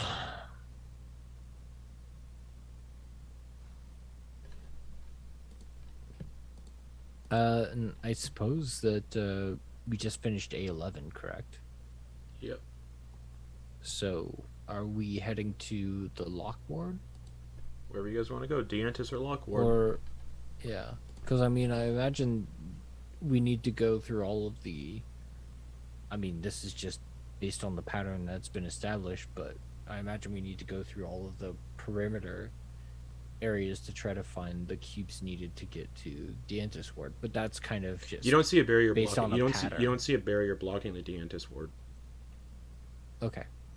So as far as we know, it only takes 2 cubes to actually get to the Undercity. You were told 4. Oh, Or but there are 4 1, wards. 1, 2, 3. Or, I You were mean, told. 5 You were told wards, 5. so- Yeah. Oh. Okay. Yeah, 5. So each ward.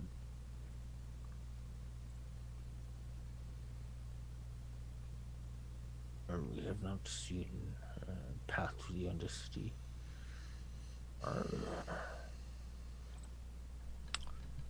It could be anywhere. It could be in the Lock Ward. It could be in the forgive me. Ward, the Deantis Ward. It could be any of the 3 wards. We did not find an Undercity passage in the 2 wards we have been to, so It could also be be- that. Oh, sorry. it could be in E3. It also could be potentially that one off of Lock Ward, A20. Oh, maybe. Could also be any of the ones between the Mardake Ward and the Cathatuuin Ward. I will say it is a point of interest, so it's one of those. It's one of the Yeah. numbers on there. Yeah. We'll just have to keep looking. Yes, yes. You just keep going around. You could find an entrance anywhere. So just keep going. Keep walking. All right, which ward you headed to? Which one looks the most interesting? Let's roll the dice. I don't know. Well, if we're still going numerically, 813 is just outside the Deantis Ward. I mean, we had also said that we were gonna try and go. Yeah, you keep saying counterclockwise, and then you switch to numerical, so it keeps flip flopping. So whatever you guys want to do. Well, I mean, it's based on the numbers, so. Well, I mean, like, first it was counterclockwise, and then it's. Yeah. Anyway. Someone just shout where you're going. One person decides at this point. 813. Okay. You don't want to get stuck in analysis. Alright, so A13. Which would make the most sense because it is the closest. Sort of. But, okay, numerical will make it easier for me to run as well. Alright. So, the Deantis Ward. This area of the city seems to be the most fantastical out of the rest. Hundreds of those bubbles filled with people float around the sky, and more towers of looming crystal jut up all over the district. Winged stagecoaches of black crystal fly through the air without passengers, drivers, or mounts pulling them. They're still flying around, just still moving. All along the streets are cylindrical orange crystals that give off a soothing warmth and dull orange light. The air of this street also seems to contain some sort of sparkle to it. Every so often you catch a glimpse of multicolored sparkles that flash through the air and disappear as quickly as they arrived. Something in the air has driven you to feel inspired. It's a strange feeling, but a good one. Almost like you can accomplish anything. Most of the crystalline buildings of this ward float in the sky and in no way touch the ground, aside from a select few buildings. The most standard of buildings in this district hover in the sky, suspended by a strange yellow glow, and you notice that these flying stagecoaches are flying a predestined route between these floating buildings before landing at a platform of purple crystal about 200 feet ahead of you, waiting a few seconds before taking off again. So to get to all these buildings, you got to take the stagecoaches. And while in this district, because of that, like, that feeling you're feeling in the air, like you can do anything in this district, while in the Deantis Ward, you all are under the effects of the Lucky Feet. Ooh. But yeah, the stagecoaches are driverless and fly in a counterclockwise direction, starting from A13 and ending at A17. So the landing platform you're at, you'd have to go to A13. Well, that's where they go first. There's a landing platform 200 feet away. To get to these buildings, because they're all floating, you have to take the flying stagecoaches on its predestined route. You cannot get to these buildings any other way, because they're all floating in the sky. And Grump's already just moving towards the landing pad.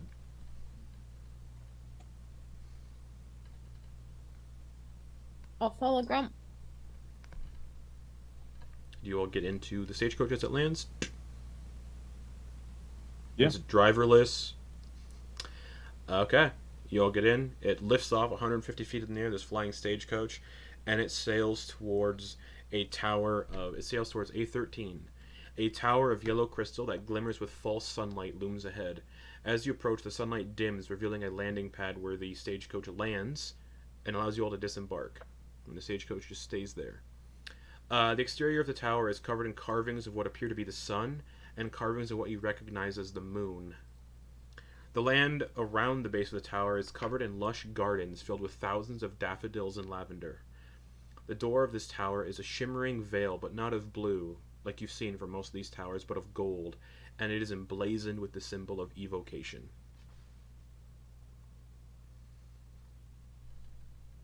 Well. And Deantis means, what you translated to, creation. Mm-hmm. And just like all the other doors, Ben's got to be the one to open them. I'll go open the door. Okay. It's very warm and soothing when you pass through the veil, and the base of the tower is filled with more blooming daffodils and lavender, as false light cascades from somewhere above on a higher floor. In the center of this floor is a large statue made from gold crystal that resembles a hairless humanoid creature with an egg-shaped head, oval eyes, and slit-like nostrils. Looks exactly like the things in the bubbles and the thing you found in the laboratory under the mountains. In its left hand is a flickering flame, and in the right is a baby resembling a humanoid swaddled in cloth. There is an inscription at the base of the statue. Behind the statue sits a yellow crystal platform with a large 10-foot radius raised segment on the base of it. It looks like a Dark Souls style elevator. But yeah, there's an inscription on the base of the statue in Cathatuuin. Give me 10 minutes. Okay. For the sake of time, Solfar the Daybringer, creator of evocation and creator of us all. That would be Armathden's real name, wouldn't it? Yep. Creator of evocation. And it kind of has a list from the laboratory that said Solfar the Daybringer, creator of evocation magic. So this lines up with that thing you found in like session 11. Mm-hmm. Yeah. I'm so curious about my spells because I'm actually like I have very few evocation spells, like ironically. Cure Wounds is evocation, I believe. Oh, is it? Yeah. Oh, that's right. So it's like evocation is like doing stuff. Yeah, it's yeah. Ooh, that's cool. Yeah. Never mind. I have plenty of evocation spells then. Ray of Frost, Firebolt. Yeah, that's true. That's true. Cure Wounds. But yeah, the platform, just for the sake of the way to describe it, functions like a Dark Souls style one. You step on the raised bit and it just goes, lifts upward. A lot of like summoning spells are evocation. Further conjuration. I mean summoning more like summoning elements. Like oh yeah. Like projectiles and all that jazz. Yeah. But yeah, just that's all that's down here. Then there's the little automated lift that'll go up when you step on it. Spiritual weapon is evocation. Correct. I thought it was that's interesting. I use spiritual weapon, an evocation spell to summon the weapon of Armathden, the creator of evocation. Yes. How long have you been laughing about that one? Oh man, a while. But yeah, little raised platform. You got a little platform you step on, it'll go up. But yeah, there's nothing else. Worship the guy. But yeah, there's nothing else of interest down here. Just the statue and Kenna, you would know that daffodils and lavender are associated with life. So daffodils and lavender bloom in here. Nice. Kenna. Yeah. Are any of these plants used in potions that you are familiar with? Nope. I mean, you could use them in aromatherapeutic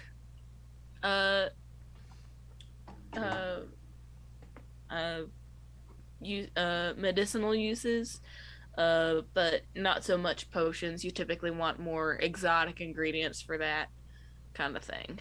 You can also cook with lavender.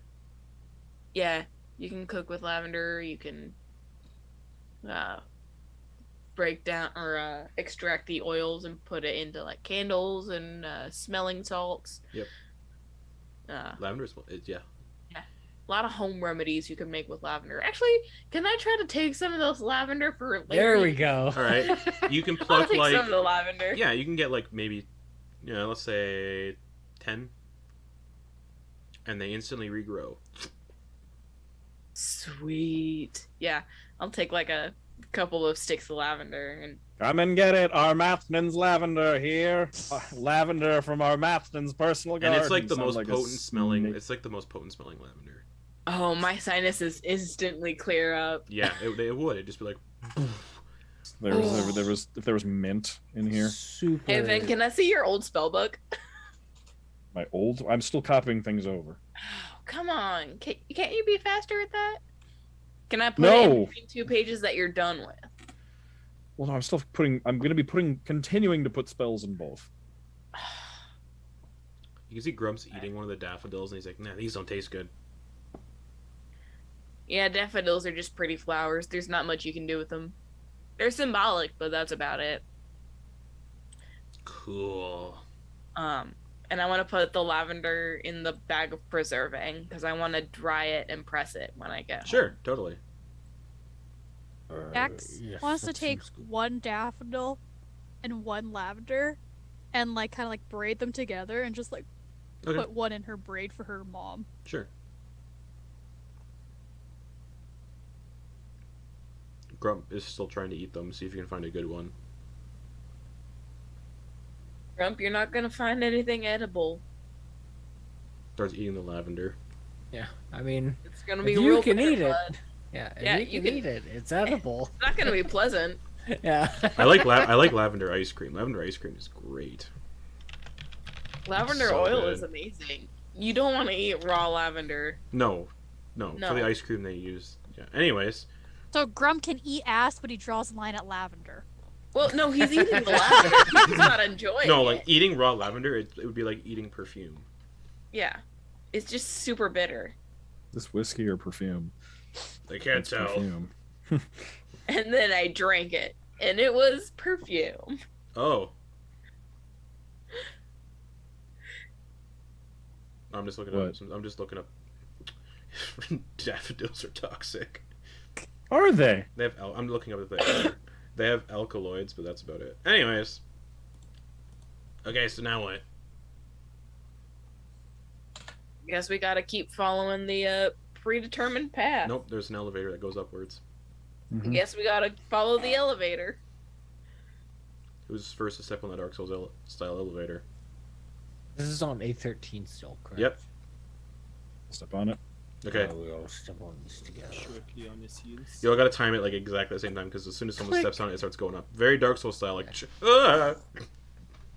That's how you kill Like it. a weighted pressure plate. You Got it. you put the first foot on it, but you still have your weight on the back foot, and it starts going up and just tips you over backwards onto your ass. Just, But whoa. we'll say everyone gets on the elevator. Okay. It goes up, We all time a hop. and there's no railings to it. You can like look over the side, you can see like a gap like this wide that's just straight down. Comes to a stop, and the button that's depressed into the floor pops up.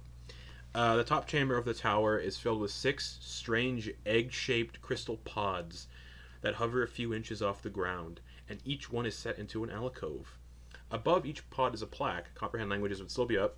In the center of the chamber is what appears to be a desk hewn from yellow crystal and covered in tablets made from a type of metal, same as the ones you saw in the theater, and covered in scrawlings of an ancient language. There's also a scroll on the desk. I still have not been able to figure out if the creators of the gods that suppose you worship are bad or good or some mix of that is very difficult to pin down. Are these beings who they were bad or good or in conflict to our goals?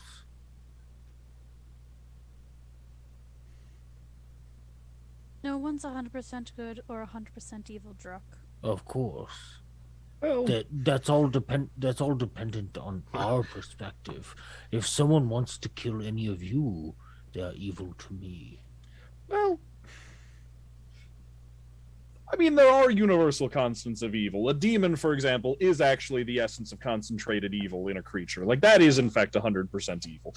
But if That's they by its assist very- if they assist one of you and help you, I would work with them. I would not kill them.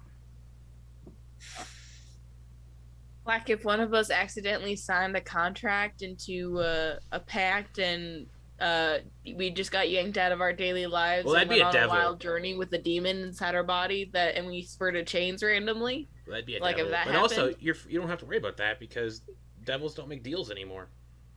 True. Thanks to my best friend. Who's your best friend? Who's this best friend you speak of? His butthole, he's an asshole. No one liked him on my party, so it's fine. I found that hard to believe, but okay. No, he was the worst. I mean, aren't the best of friends assholes to each other? Yeah.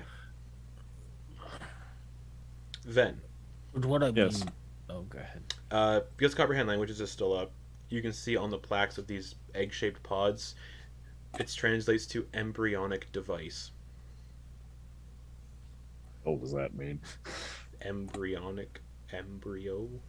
Well, yes, but I got that part. I don't know. Are they And there's- maturation chambers? And there's like the boar? and there's tablets on the desk that are also written in the same language. I'll pick them up and start reading. I have This begun is the creation ward. I have begun phasing out the creation of looms. We have enough for each member of our society to be used indefinitely, and I seek to put my pursuits and focus elsewhere. I have discovered that when creating a newborn of our own kind through the looming process, the newborn was coated in a type of fluid. The first of these newborns perished, and was given to Producent for him to discover why the child died to perfect the looming process. Producent, you found, was the guy from the laboratory under the mountain. Through my control of the weave, I have created these devices which are filled with this fluid, and will be capable of replicating entirely new genomes and species. We will no longer be alone. The first of these experiments were successful, and with the splicing of Bahamut and Tiamat genes with our own, we have created the first mortals. I'm very excited to see what goes beyond this. And on the desk you can see a 9th level spell scroll of Mass Heal. That. Splicing of Bahamut and Tiamat. Does that imply? Wait, do we know the origins of Bahamut and Tiamat? Or they were created by the Cathatuuin, right? Yeah. Okay. So they were created by the Cathatuuin, but they were separate from the Cathatuuin. But then they can Mhm. put them together with the Cathatuuin and create mortals. That's how Would they that created imply that's how they created the first mortals between Bahamut and Tiamat. Would that imply those We're were all Dragonborn? a little. That would you could think that is yeah. It implies that the first Dragonborn. That's how the first Dragonborn were made. So it also imply the Dragonborn were the first mortals. Oh.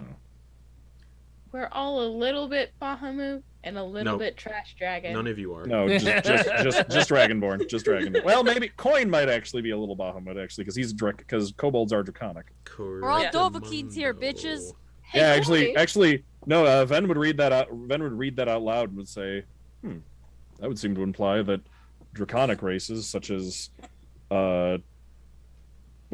kobolds are descended from Bahamut and or Tiamat. So, what color is Quoin again? Like Gray. yeah. Like Gray? Okay. Like when he's. Yeah, I like the flavor of when he's really jamming on some Bahamut shit. He gets a little sparkly, like a Mhm. cinder block that catches sun. Huh. Like when you see those. Little Yeah. shit. Yeah. That's It definitely looks like Coin does not descend from Tiamat. Right. Well, Quoin, since you doesn't look like you descend from Tiamat, that would actually mean that distantly Bahamut is keeping up the spitting. It's That would fun, mean it's that- great. That would mean that distantly Bahamut is your ancestor. We all already established that like today is my birthday, right? Like this is I feel like Bahamut's blessings never stop today, and also a little bit, if I'm being honest, I feel unworthy to be his direct descendant. That feels like a little blasphemous to even suggest that sort of thing. But I mean, if I'm being honest, and in light of Bahamut, I feel okay about saying it. I do feel a deep, instant connection with him once I found out that he existed. You know? Have you ever had that, has anyone else had that exciting experience when you find out someone exists and all of a sudden you share an instant kinship? It's like discovering that people with European descent are all likely descended from Charlemagne. Yes, or like, when you try ice cream and everyone else likes it and you're like, yes, of course, why else? It's like a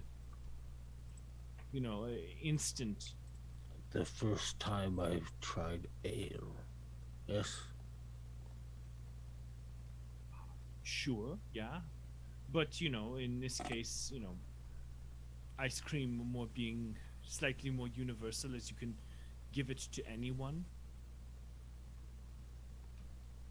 You can't give a right, yes. Of course. Says This is why I Drac, who's look up, totally "Yes, I knew that." never given children beer before. But It's a That's different the fun uncle time. right there, baby. I totally had my first There's drink a the second I there's a turned 21, and not a second Yeah, before. Listen, There's a listen. cutaway. Clean water is hard to come by. Alcohol is the cleanest you can get. Kids are drinking straight out of the cradle. Druck standing outside a 7-Eleven. But, Giving a 6-pack of Mike's Hard. The 4 halflings. To get back we on- didn't have our IDs. to get back on track a little bit, Ven, it doesn't feel like there's anything else of interest in here. There's these weird pods that are closed. You can definitely see a fluid inside them that's kind of not sloshing around, but it's still. There's nothing in the pods, just this fluid. And yeah, they're called embryonic devices, and the note says genetic beings were made inside of those things and popped out. So these were created after the looms.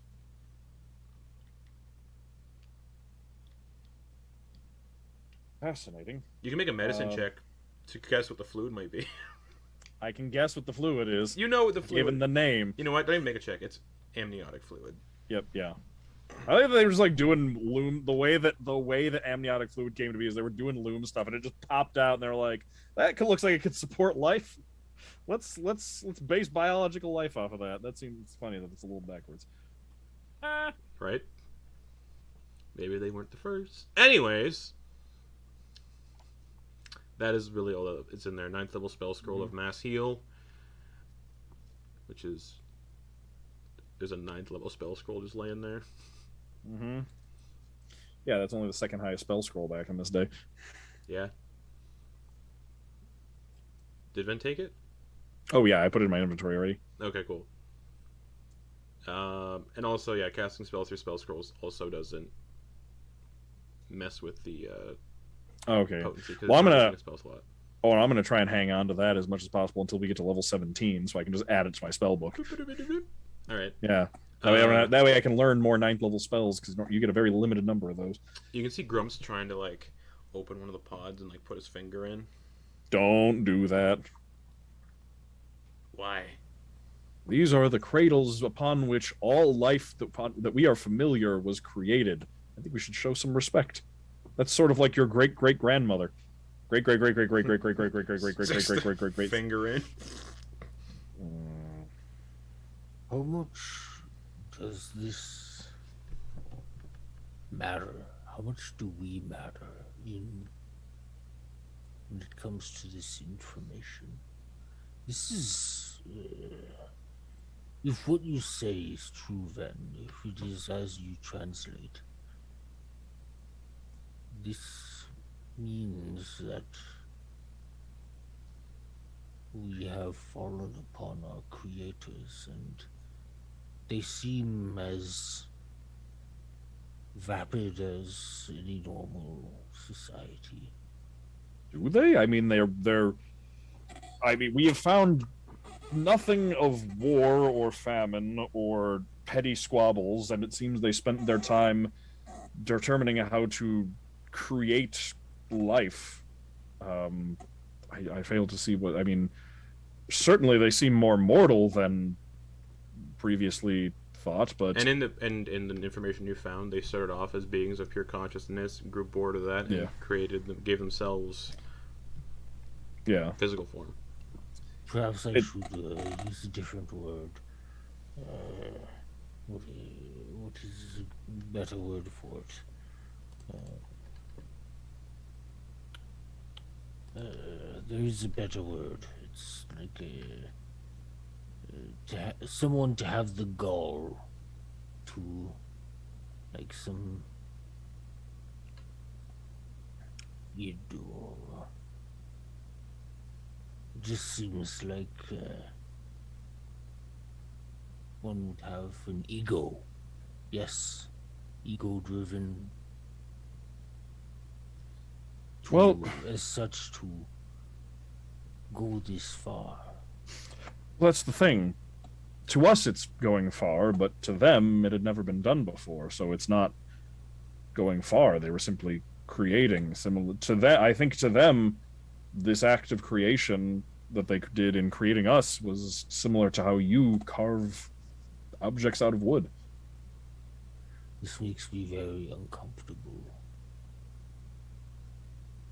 Does this make anyone else uncomfortable? Am I the only one? I feel very uncomfortable. I think it's interesting. Sad to say that I agree with Grump. This makes me very uneasy. I do not like this.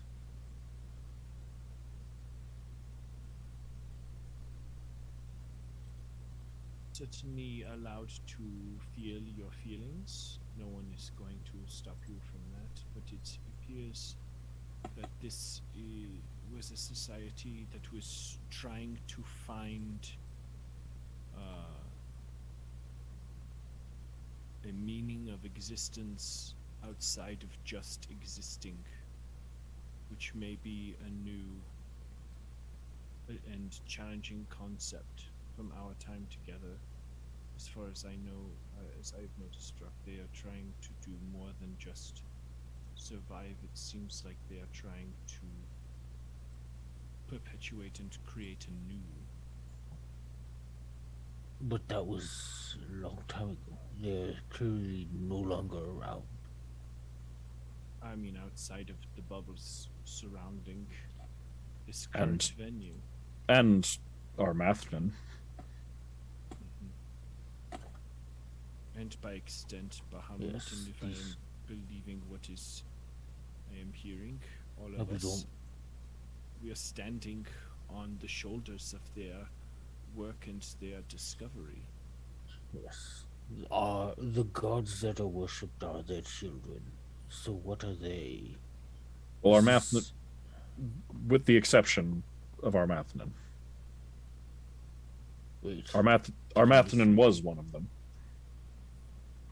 The one whose room we're standing in right now, the one who created all life, the one who created the other gods, was our Mathman.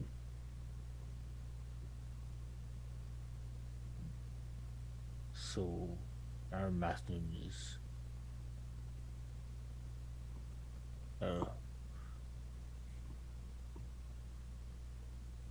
Alright. Still very... We need to know more. This is very uncomfortable for me. We should keep going. I wonder how that explains gods from other planes of existence, though. What do you mean? Well, yeah, what do you mean? Oh, wait. I don't... He doesn't know that, but in the book you have it mentioned that there were Cathatuuin that the Worldbreaker stuff was tied into all this as well. And when the Worldbreakers were banished, that created a thing called the Scattering, which is the name of the planes in my setting. Mm-hmm.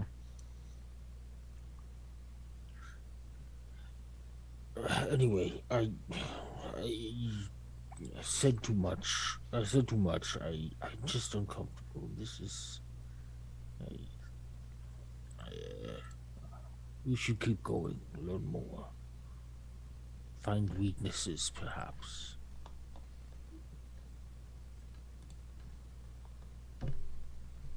You will have 5 hours left on your boons from the theater.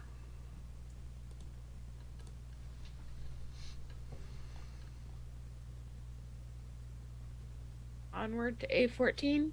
Mm-hmm. All right. Okay, you head back down. The stagecoach is waiting. You get on the stagecoach, and it lands at A14. A tower of black crystal that glimmers with green light looms ahead. The land on the base of this tower is covered in dead trees and ash. Sprouting out from the ashes are thousands of black roses. The door of this tower is a shimmering veil of green and emblazoned with the symbol of necromancy.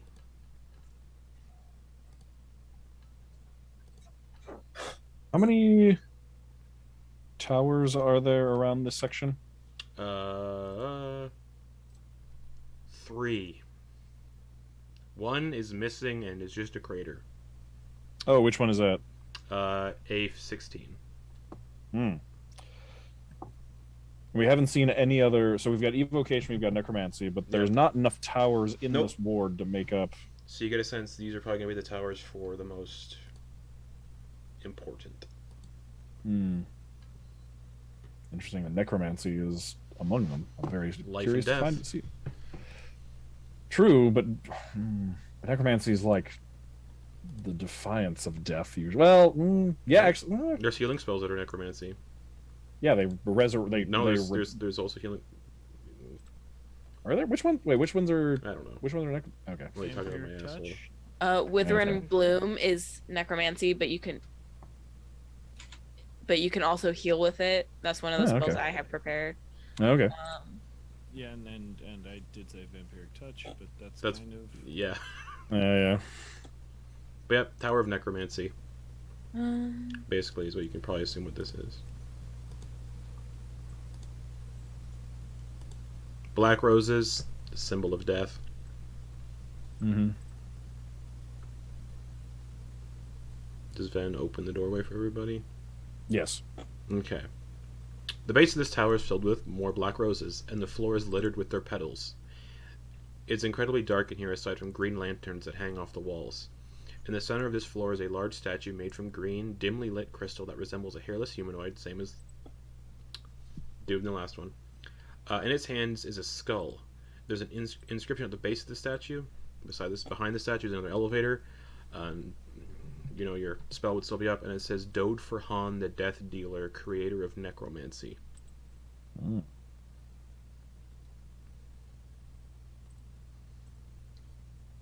We seem to be in the hall of the creator of necromancy, which would make sense.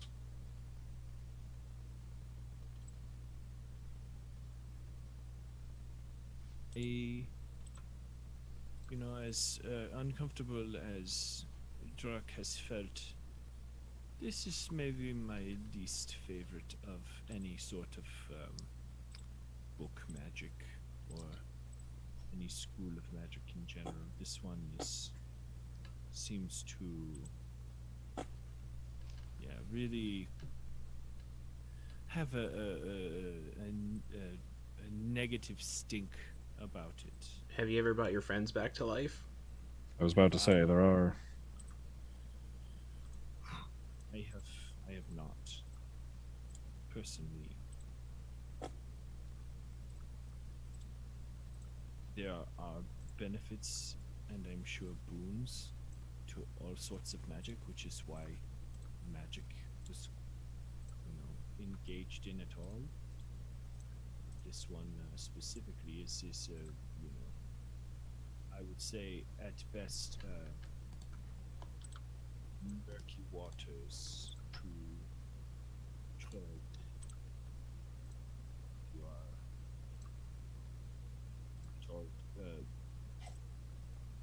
navigating magical waters, as it were.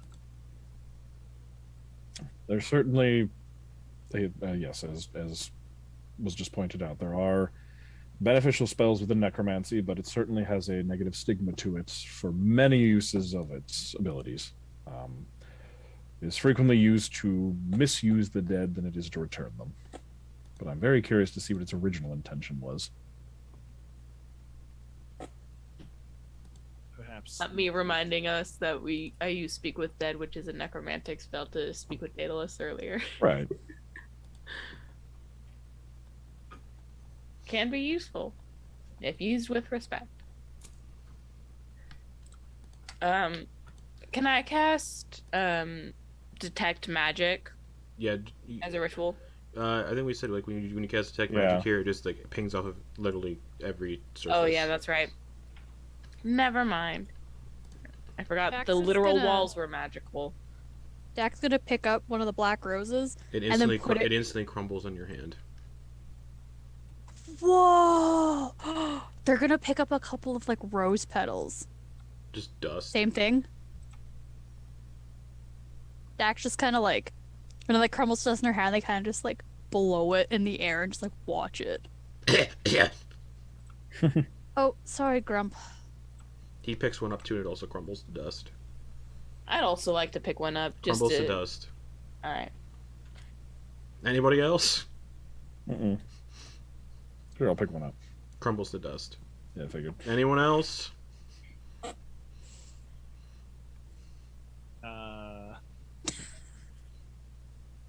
Quoin could try and use something else, like maybe like a piece of cloth. Okay. To try and Doesn't pick it crumble up. when you touch it. And Quoin is going to rip the cloth up, Yeah. Does. hand it to Ven. Okay. Do you grab the rose from Quoin? Yeah. Crumbles. Well, Then Quoin's gonna go up and then just touch it bare. Like touch another one with your bare hand.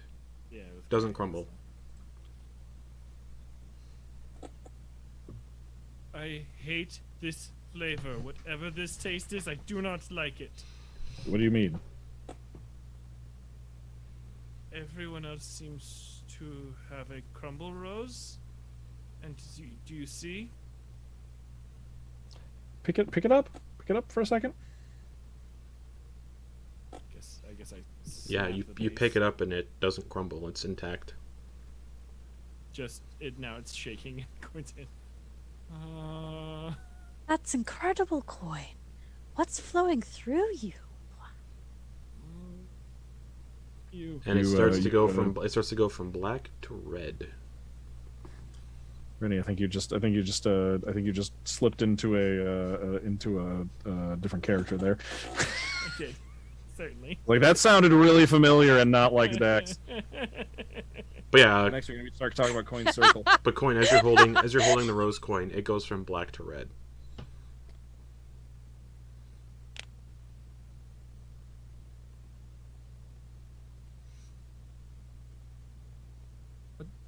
What the fuck?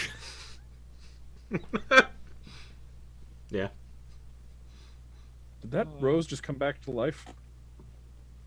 Yeah, when I meant black roses, I meant not like the vibrant, lively black roses, but like dead roses. Okay. Oh. I guess. Trying to check his own. Yeah, you're vital fine. signs. You're fine. Can I touch another one without pulling it out of the ground? Yeah, it's fine. Doesn't crumble. Does this different one go black to red? Yep. I would. Druck, you try touching one. No.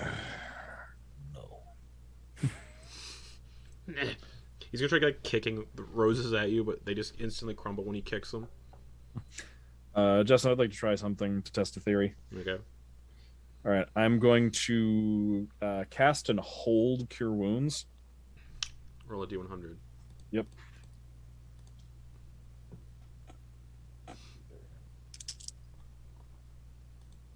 Oh, 76. 7th level cure. You're casting an 8th level Cure Wounds.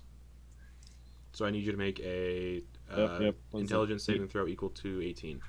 Yep, 18. All right, and save. So your intelligence, yeah, an int save 18. 50-50, because I'm next to Coin. And 25. Yeah, you just cast an 8th level Cure Wounds into these roses. Or you're holding it, that's right. Well, I hold it. Well, like, so with the like healing energy just like emanating from my hand, I want to basically like reach out and cast it on some of the roses. They crumble.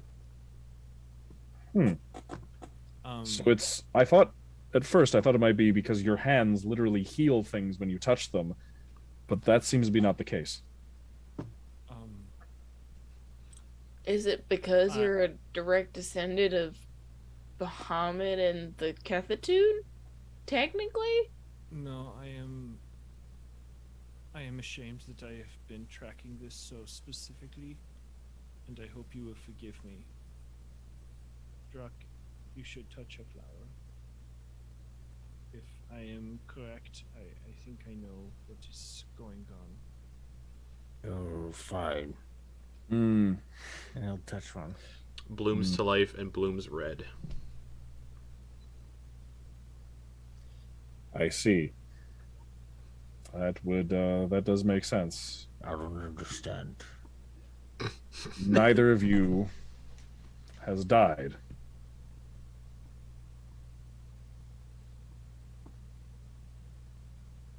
Race of immortal coil, as it were. Druck just goes like this over all of the Yeah, they all start roses. turning red. And I am the magic man. and the darkness that was once in this room starts to light up a bit. It's just a fun little effect, nothing major. Just Druck's just going nuts. This is like his first taste of like actually casting magic is that what the it rest of feels us like. can't remember. He's just Yeah. touching everything and just Like a kid in a candy store. This is amazing. what the Can I try to grab one of the live roses? crumbles. No.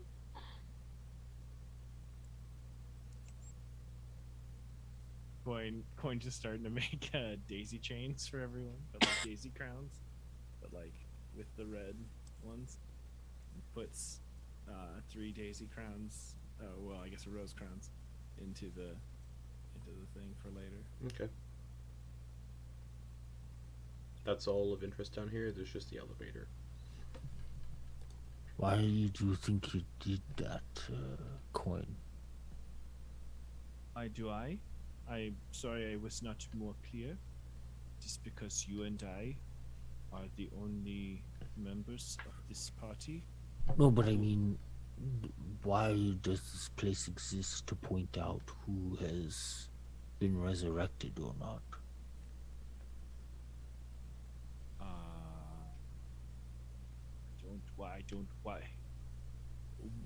Why do trash dragons exist at all? You know, sometimes a thing is just a thing. There's not always a direct answer, and sometimes it involves digging deeper. So, if you'd like to find an answer, I suggest we move on to the next. I was just making sure none of you know the answer. I am not so quick on these things. That's why I asked. I thought perhaps one of you smart people knew why. Well, like, why Oh, I have a theory. it exists. I don't think that's the intended purpose of these roses. I don't think this is a marker test to point out who has died and who has not. I think these roses, like the rest of this place, are dedicated to the magic of necromancy and death. You too are life. You have been alive. You have never not been alive. Whereas the three of us have known the touch of death. So it's perhaps that the very living bring these back, and having died left some sort of mark on the three of us, resulting in that magic, that bit of magic, that spark, that connection, whatever it is, not being present in us anymore. I have Sorry magic. about that, Ken. Wait, I have magic in me. Multi-class In a into sense. wizard. In a sense, everyone sort of does, yes. Or druid. Or Kind of. warlock. Or warlock. Could it be? Sorcerer. Could it be the plant magic? or Celestial magic? warlock. Could or it be any type of the sorcerer? magic Science? Eventually, yes. Especially because anyone is capable of doing many types of magic. The magic Quoin does is, well, not to say that Quoin isn't immensely talented, but the magic Quoin does is external, is a result of his immense faith and dedication to Bahamut. It was not present in him until his faith was. Unless I miss my guess. No, that is, I would say that is true, though there certainly is a sect of, I've heard only few stories of those who innately have abilities through Bahamut, but given light to it eventually, or led to understand that that is what their talents and gifts are, and those, vice versa. There are those who believe in Bahamut but never receive those gifts. So, yes. Short answer, you're correct. Long answer, kinda sometimes it's a little bit of both. But yes, you're very correct. The point is, a person can have no magic and still, through faith, gain magic. That is as they say, the party line. Yes, that is true. Or through cursed object struck. So I could be as powerful as all of you. You already are. What you do is so different from what I do. I just see a weak spot and shoot at it. So if you have these abilities that I could never... I can't even comprehend. This... Knowing that that is within me as well, that is strange. Magic is a part of the world like anything else. Your ability with woodcraft, both in terms of actually making things and also just in terms of navigating the wilderness, knowing what to do with it, where to find food, where to find knowledge, taking that knowledge and applying it to action is the same thing as doing magic.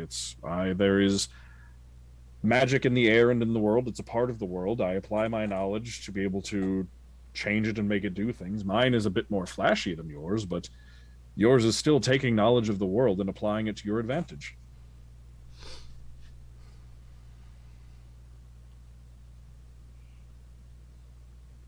Meta-wise, I'm thinking like, oh, magic is just acknowledgement of ignorance on some field or another.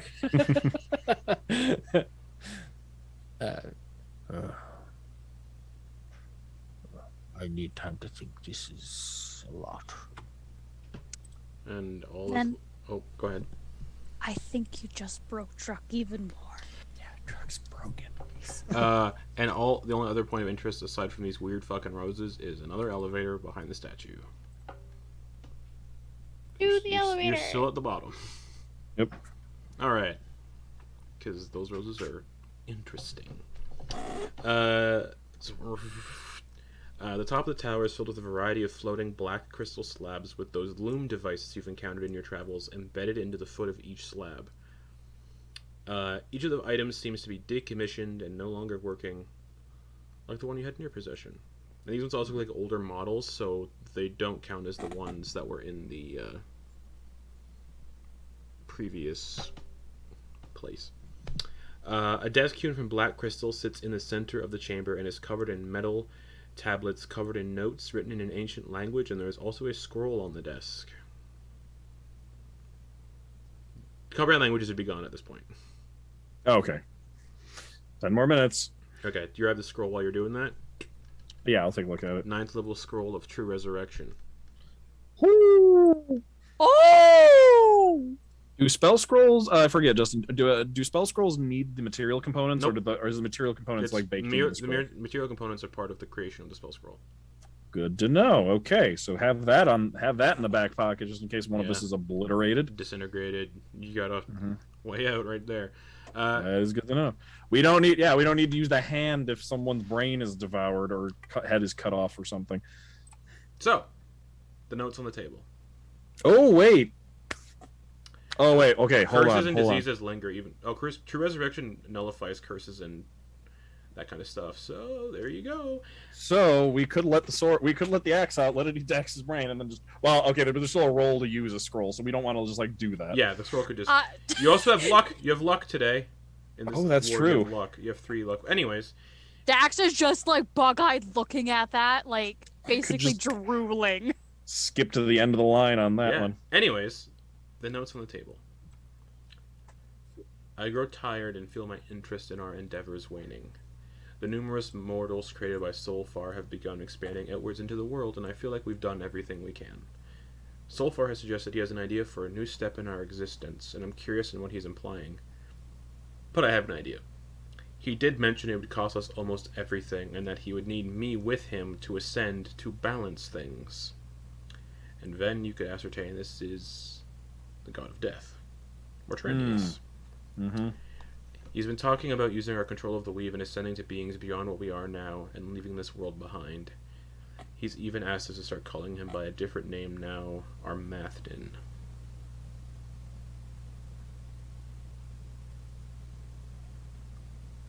The truth will out.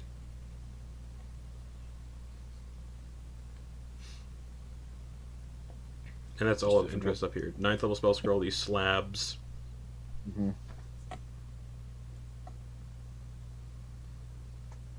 Yep. Proof of, proof for us of Armathdin's true origins.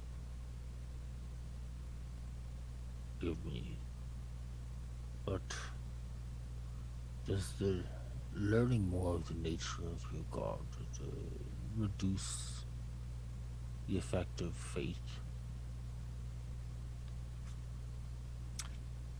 Oh, I actually don't have none of my. I forgot none of my cantrips are cleric cantrips. I was just going to cast a cleric spell, but I'm not going to risk rolling for that. You. I was gonna say you get a feeling this is what you were supposed to find when you were set out. Like this city. Well, didn't we? Oh, this. Oh. And the truths that might be down here. Your dreams. Yeah. Because the vision you got was the truth must come out. Right. Yeah. We already knew that, but this is just actual concrete proof. And there's probably more. Yeah. I'm gonna put that tablet in the. Okay. Cool. In there. So. Armathdin wants people to know that he was what he wants people to know his origins, but how would that change anything? Why would he want that? There's other truths. Who knows? It's true. But to answer Druck's question, Ven is going to say, for me, it doesn't. No. I don't care where my god comes from. I care what he is and what he does. What he is, and what he is never changed. He is the origin of life, and he's what gave me faith. He is the light that answered my prayers when I was a boy, and gave my mother and I a few extra moments with my father before he passed, so we could say goodbye. What do you mean, gave you a few extra moments? When I was a boy, my father was killed by pirates. He was brought back gravely injured to the docks. He was dying. I was there first. My mother had not arrived yet, and I knelt over him and I prayed to Armathdin for him to hold on a little longer and a little longer. And he was able, despite his injuries, to hold on long enough for my mother to arrive and for the two of us to be able to say goodbye to him before he passed. It was that day that my connection to Armathdin was realized, and it was after that day that I left to join the Halls of Eternal Life to show my gratitude for those moments that I was granted. When you say Halls of Eternal Life, you hear that voice in your head and it says the truth must come out. Again.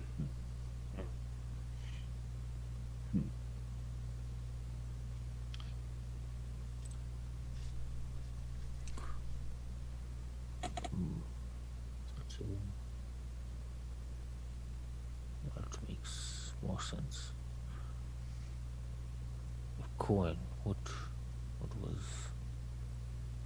were you saying?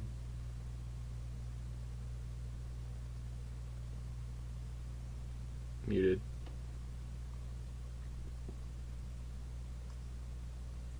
Nope. Nope. Oh, there we it go. is. I don't know what was wrong. So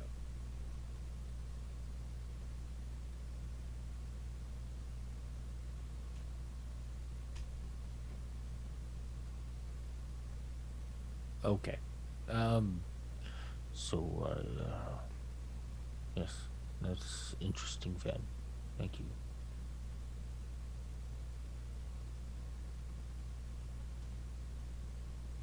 That is all that is left of interest up here.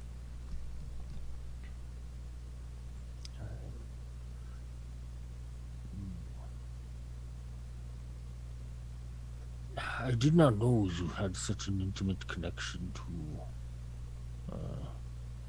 your prayers, to the effects through which they work.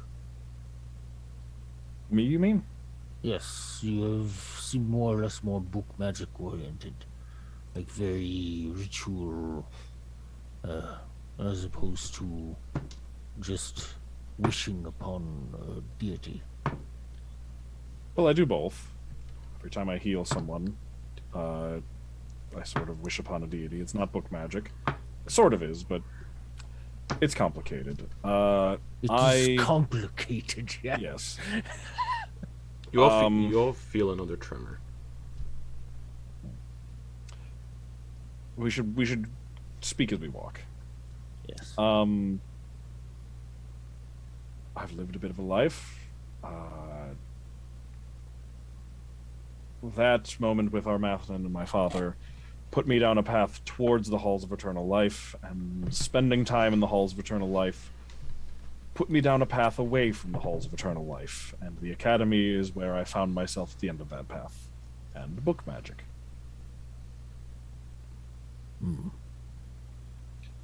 It's taken some time, but I've come to the realization that just because I worship Armathan doesn't mean I need to agree with the Halls of Eternal Life.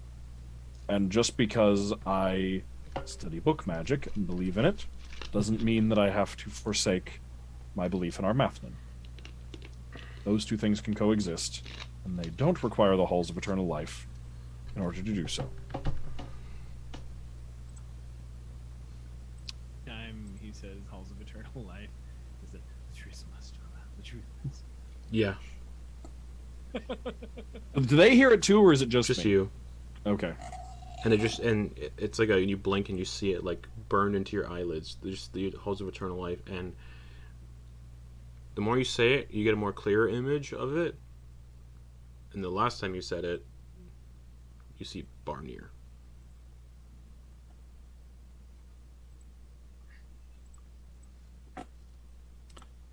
Is Barnier working for Sheodan? I wouldn't put it past him.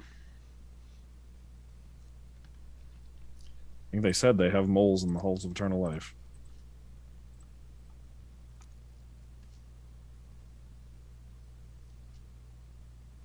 $15, correct? Mm-hmm. Is everyone ready? Yeah, that's the next one because A16 is just a crater. Where a tower once was, looks like, but no longer. So curious what tower was And it there. doesn't look like it.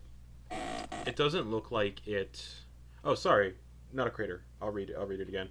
It's an empty floating landmass. You know, all these towers are built on top of landmass, and they like stuff surrounding them. This is just an empty floating landmass with a crater in the center where it looks like a tower once stood, like it teleported away. Not like it was gouged out, but it went donezo. Didn't we find out that this is a meta question? Didn't Yeah. we find out that the gnome in that tower was a Cathatuuin? We now know he was a Cathatuuin, and he was in a tower, and it was just in the middle of nowhere. Bingo. Yeah, okay. So that was his. What was it dedicated to? A particular school of magic, or No. Okay, so this fourth one may not actually be dedicated to a school of magic. Okay. So the stagecoach, a tower of pink crystal looms ahead. The land around the base of this tower is covered in long grass and filled with strange crystalline statues of creatures you're both familiar with and not familiar with.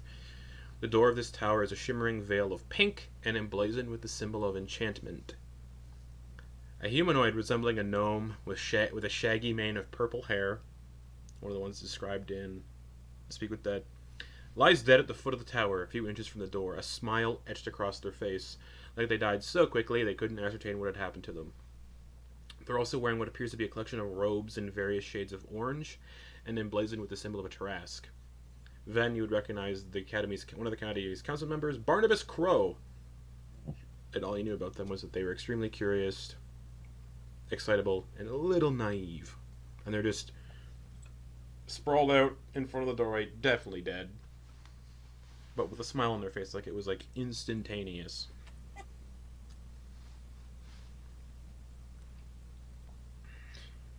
Kenna? Alright. Just crack my knuckles and cast Speak with Dead.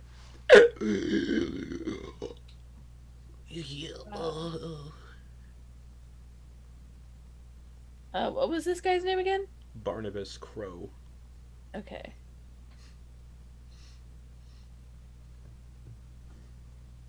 The smile doesn't go away, by the way. Okay. First question, obviously, who killed you? I don't know. I So walked that into makes the sense. door and then I died.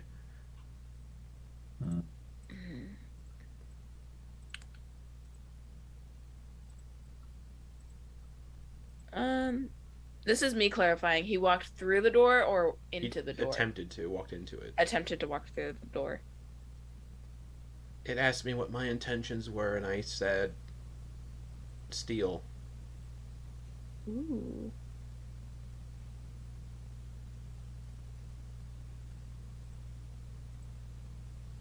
And It seemed like a power word kill spell.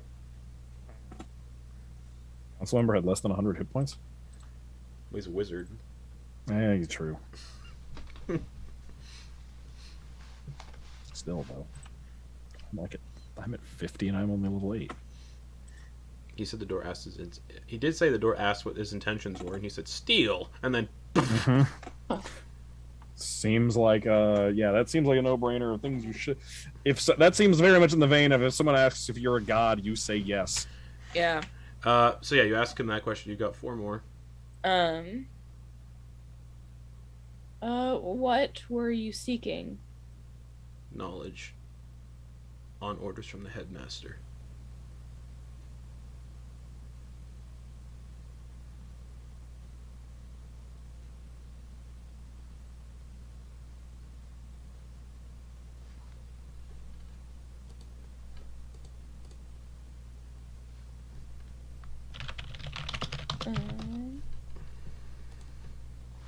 Any other questions You got 3 from more. you? Ben, you seem like you knew him. Knew of him. You could ask what the headmaster is. What is the headmaster doing here? I feel like we're just gonna get the same answer. What? Wait, he just said no. He said he was seeking because of what the headmaster was looking for. Ask him why the headmaster is here. He must know that, or something. I feel like we're just gonna get the same answer, but why is the headmaster here? He seeks to harness the power of the iris in the Undercity and take total control of the weave.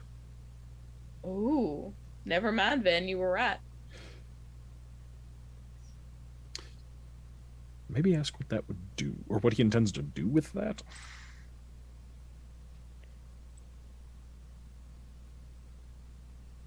Take control.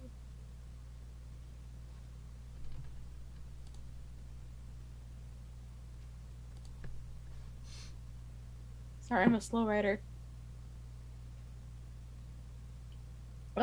What does the iris do? What do you know of it? All that the headmaster said was it's the source of all magic, divine, natural, blood, arcane. All of it comes from the iris.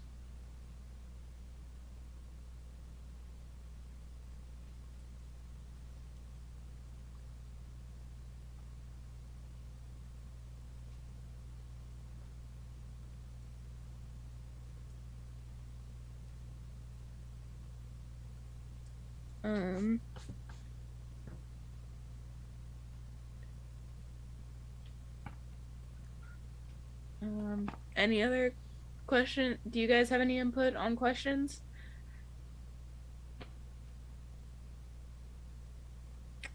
What killed you, although they might not even know. Already asked that. We already yeah. went over that. Oh, that was the first Yeah, they got thing, killed probably? by the door. Mm-hmm. Yeah, gotcha. Sorry.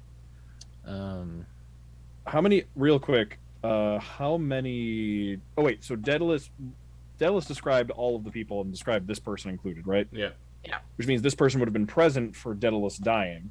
Yep. Mhm. You could ask what happened. We could ask what happened there. Oh,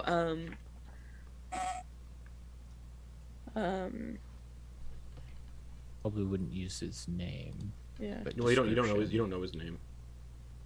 Oh, we not? Daedalus? No, because you didn't. Did ask his name. Max not I tell us? just said it was Daedalus, Okay. so you guys knew who it was. Right. Yeah. Okay. As meta Gotcha. knowledge. Yeah. The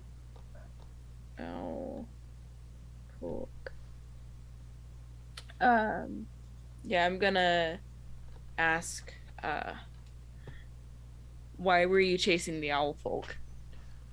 Weren't chasing. They were hiding in the tower when we arrived. For some reason, Headmaster killed to hide evidence. No witnesses.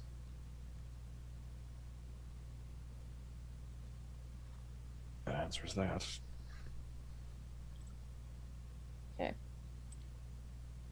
I think that's all your questions, or do you got one more? Okay.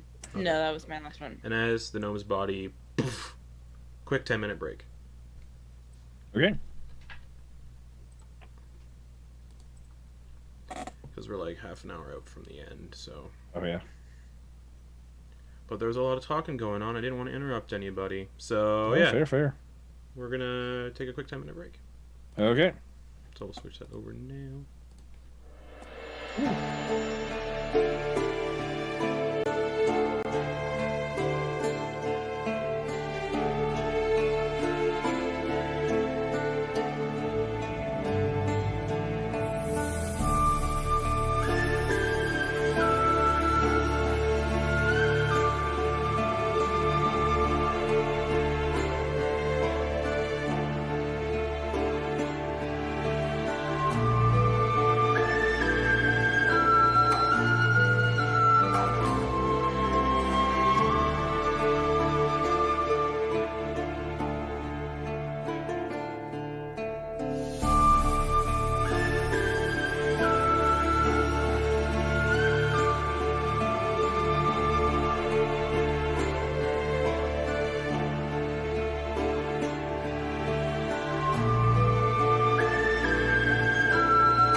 this up. So, where the fuck were you? Oh yeah, speak with the gnome, and he just went back to being dead. Said that he died when he walked through the tower of this door. The door asked him what was his purpose here, and he said, to steal everything, and the door killed him with a power word kill spell. Hmm. And that's where we are. Okay. Well, is True Resurrection on the Druid spell list? Yes. I believe so, yeah. All It right. also looks like this guy's got stuff on his person. Oh, yeah. Wait, hold on. Yeah, he came Hell here. yeah, let's loot the body. Yeah. Yeah. This is just he was here aiding and abetting in murder. I don't feel bad about looting the body. All right. It seems like he was naive, so he's just told like, yeah, just do this. Maybe yeah, little guy that was just manipulated probably. 200 silver and 80 gold. Someone else can grab that. And a spell book. Ooh, I'll take that. Okay. Drek will take the 200 silver and 80 gold. Are you gonna? The spell book contains the spells. Are you gonna give these to me in text at some point? Yes. Okay, thank you. Disguise self. All right. Silent image. Blur. Invisibility. Magic mouth. Mirror image. Nether's mischief, which I think you already have as a scroll somewhere. Silence. Hypnotic pattern. Phantom steed. Greater invisibility. Silence. Greater invisibility. Phantasmal killer. And seeming. Seeming's good. Hold on, real quick. I'll just send that to you as a... Yes, please. I'm gonna need to reread that. Okay, so hold on. The Cathatuuin crystal lets you cast spells from any spellbook as long as you have a spell slot. and it's any spell book on my person. Correctamundo. So if I'm gonna have to keep a document of what spells are in what Probably. spell book because I'm gonna be able to cast from all three of them. But yeah, Oof. All right. Yeah, I'm about to get all those spells as soon as I can attune to this Cathatuuin crystal. yep, 200 silver, 80 gold, and spellbook. Mm-hmm. You're about to have 3 very chunky spell books Yeah, I am.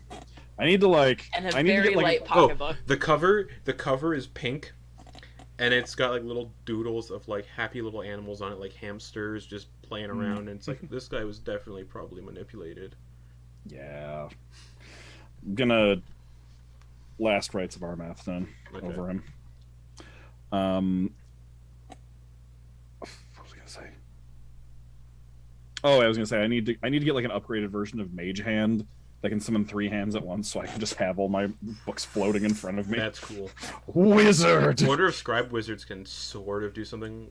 Anyways, Yeah. but that's If I was an all- Order of Scribe Wizard, I would be done copying over all my spells by now. You would be. You also can have like you can have like a familiar, essentially a spell book. It's I think. Anyways, base of the tower, dead gnome, doorway. You think you know how to get through this doorway? Just don't say you were here to do bad stuff to the city. Yeah, I'm gonna pull out the scroll of true resurrection and hand it to Kenna temporarily. And then we shouldn't need it. Revivify should do the I get trick. why you're doing it. Okay. But and then I'm gonna walk up to the door and poke it. What is your purpose here? To learn more about the Cathatuuin people, their culture, and their history. You can step through. Okay. Ven steps through safely. You feel like a tingling as you do, like it's actually sensing your true intent. Is that your true intent? Yeah. Okay, you get in safely. This has to go for everybody. This is a little Yeah, dysfunctional. Drek will do it. Okay. What is your purpose here? To protect Ven, my friend. Okay. Is that your true intention? Yep. Okay, you're allowed through.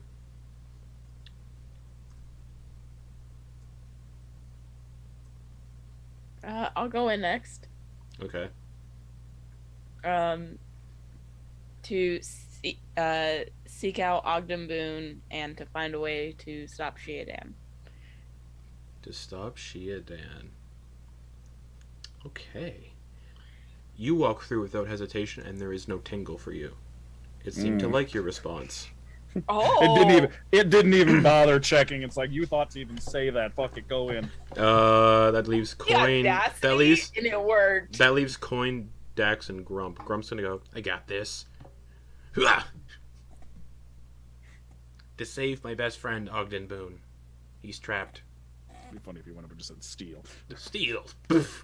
and he gets through. I am here to, as always, serve Bahamut and also to find Ogden Boon and save him if he is needing saving. You're also let through. That leaves just Dax. Dex goes towards it, just. I'm a liability, and I kind of have to be with the group for now. Okay. You step through, and there's resistance. But there's no. Oh no! Wait, like And you hear- resistant? and it says, there are many entities attached to you. Specifically the parasite. Which one are you referring to? Sheodan. Define attached. Unfortunately, I need Dax to make a Constitution saving throw.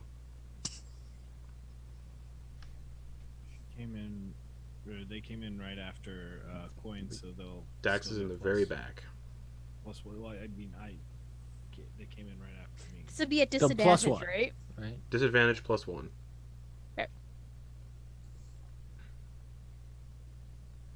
16. The spell was called Power Word Kill. That is affected on the door. Dax walks through. Poof! Just face plants inside the tower.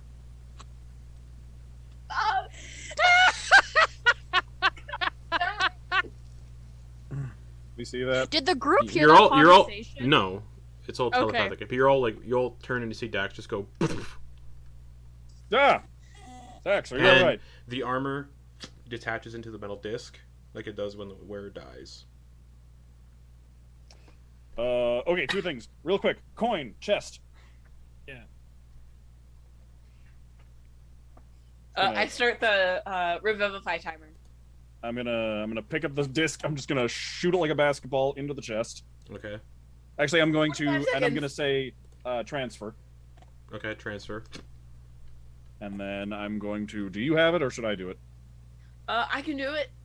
Either one works. Which one are you doing? I'm gonna Revivify or revivify. Revivify, yeah. that will keep the curse intact. Right, but it'll keep the. We still. I'll be useless. We have luck right now. We might as well give it a shot. That is Right? true. That we could. Yeah. Okay. Do we want to try it? I mean, if I'll you do try, it. I there's got- Wait, I got a wait, plus if you 6 try, right you now. can always do I- revivify, what's right? the- Unless it's it spell takes a time. Revivify takes a Hold minute. True Resurrection It's the takes an spell hour. It's the spellcasting bonus, right? We'll have more. Yeah, I have a +6 to my spellcasting bonus. I have +8. Really? Yeah. Just straight out without your crystal? Yeah. Fuck, here you go, dude. Take it. Wait, why do you only have a +6? You should have 22 wisdom. What are you doing? Yeah. Yeah, my spellcasting modifiers. It's plus. Is it 6 plus your proficiency? Oh wait. Yeah. Do you add proficiency to it, or? Yeah. No, that's for your spell attack. Your Oh, modifier is. yeah, no. just You know, for using a spell scroll, you add your spell modifier. That's in underneath your spellcasting tab. Yeah. Oh, just the modifier. Then Yeah. mine's Just the +4. Okay. modifier. Never mind. Have it back. Take it back. Yeah. Dax, So, do we? you're again in a black void. It seems to be your area of expertise. Hell yeah, baby. And you see this amorphous mass of shadow moving towards you. You can't really make out distinct shape, but at the end of one of these long shadowy tendrils, you see this wispy visage. It looks like your mother, just ensnared in its grasp, being slowly consumed. And as you're looking, you can see other figures that you've now seen in this thing's shadowy grasp being slowly consumed. you see a bugbear that looks similar to Druck, his sister that you fought in the Frost Giant place. You can see it's also in the grasp of this shadowy entity, and it's getting closer and closer towards you. And that's what you see. Back to the party in the tower. All right, guys. Revivify or True Reds? Which one do you want me to do? At this point, Revivify is out of the question. Oh, shit. So now we have... Right. Yes, we're doing it. I'm going to start casting True Resurrection on Dax. Okay, that takes an hour. Don't fuck it up. No, I mean, Find a purple dice for Dax. Yeah. Okay, real quick. Hold on, I'm pulling up some stuff. I don't have Bless ready. Hold on. Okay, I gotta pull the mechanics for a spell scroll, because I generally kind of hand wave it, but this is pretty important, so... Yeah. Yep. Druck will cast There you go. Pray. And it works. No, okay. If the spell's on your class list, but of a level higher than you can normally cast, you must make an ability check using your spellcasting ability to determine whether you can cast it successfully. The DC equals 10 plus the spell's level, so the DC is 19. On a failed check, the spell disappears from the scroll with no other effect. I have to... So, yep. So, there's rules for spell scroll mishaps. We're going to use that in this city, I think. So, it is an ability. Did I say it's an ability check? Yeah. It's an ability check. So, Grump is like, give me a second! Ah! 1 second! Oh, it keeps happening. Fucking dumb. This stupid D&D Beyond thing. Can't look at his character sheet because it's being dumb and it's telling me I don't have a subscription. Cool. He's just gonna give you Bardic Inspiration Okay. with his What's his bagpipes. D8. D8? Okay. And I get coins +1 on this, too? And you have luck. No, that's for that's only for saving That's for throws. saving Okay. throws.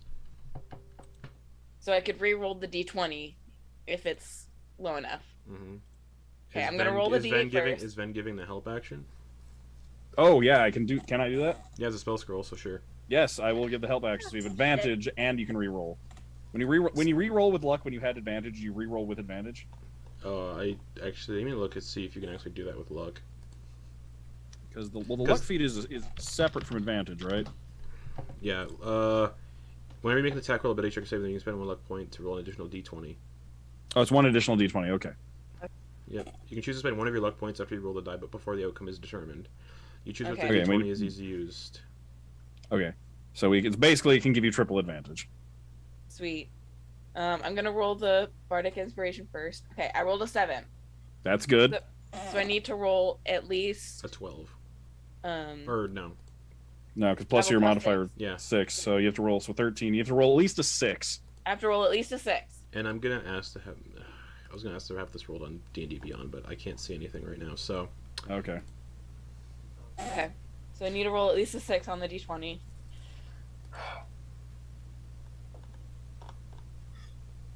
Good thing I have advantage, because that was a 3! Dax, the tendrils are getting closer and closer. You can't Dax move. is like would put out their hand like towards their mom. Quoin is going to be giving her the last rites. Okay. Come on, I need a 6. That's an 8! Yeah. Okay. Fuck. Without the Bardic Inspiration, I would have needed to roll at least a 13. No effect. Yeah. No, I'm kidding. Reroll new character, Brittany.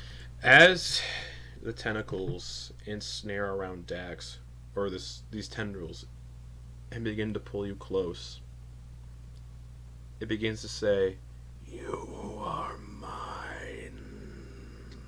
And then you blink. You blink again. Maybe even blink a 3rd time if you choose. You were just slapped by Will Smith. Is your soul willing? I'm gonna message you that privately, actually, because that's a you question. Because your soul still has to be willing.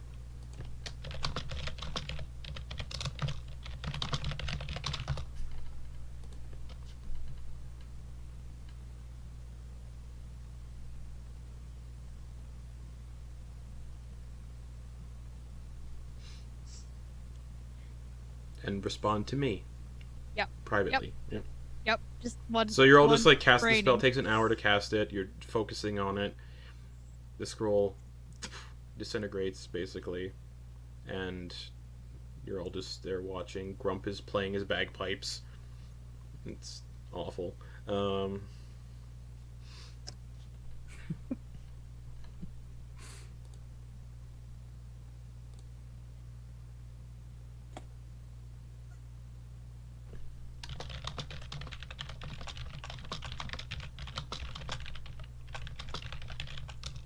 I'm just giving you some extra context.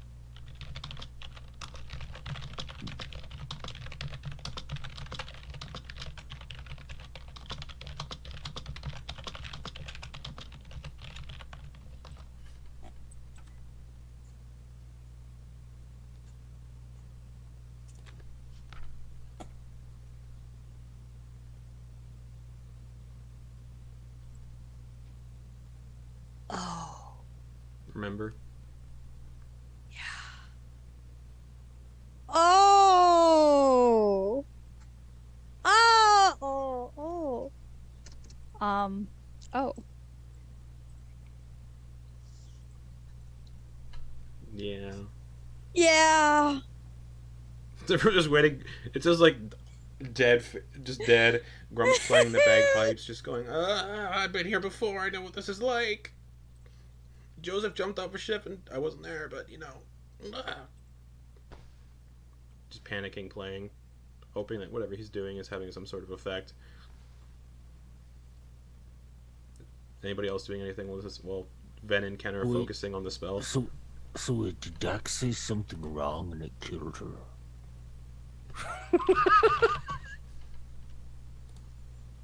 Yeah, Quoin is just going to be praying to Bahamut, Okay. and also, saying the last rites of Bahamut with his shield on his knees and Dax's head on the shield. Put Okay. the hands across their chest with the sword given in Okay. their hands. Tax. Hi. As this entity is preparing to consume you, it finishes consuming the essence of your mother completely. Just the remnants, because of the wish, unfortunately. And as it pulls you towards the shadowy maw, there's a light just behind it. And you hear the flapping of wings. Tremendous, powerful wings. You catch a glint of something. Hard to describe. It's like metal. Like platinum. And it scoops you up. And as it scoops you up, you come to consciousness. I'm just imagining the anime twinkle off in the distance Yeah. of like a star, and it's just like so you're restored to life with all your hit points, closes all wounds, neutralizes any poison, cures all diseases, and lifts any curses afflicting you when you died. And because it's My aberrant plate. and the axe. The axe. Oh, and the hand. Yeah. So you can feel like pain as a new hand is sprouting out where your prosthetic is. Do you take the prosthetic off? Yeah. Okay. Dax like sits up and like freaks out for a second. As you're freaking out, I think I'm happening. Quoin. Behind Dax, you can see just this after image. Only you can see it. This after image of a platinum dragon taking flight, and flying along with said platinum dragon is the familiar figure of Yadalin. Bahamut looks a little not complete. Like the fragments still need to be. But as he's still endgame Thor. okay, Yeah. yeah, there you go. But as soon as Dax sits upright, you can hear a voice from the top of the tower. You all saved Morley. Why don't you come on up? I would like to talk. I see you have my chest. Oh. He's still alive. Give us a moment. No, it's quite urgent. Dax. And you all just instantaneously pop up to the top of this tower. And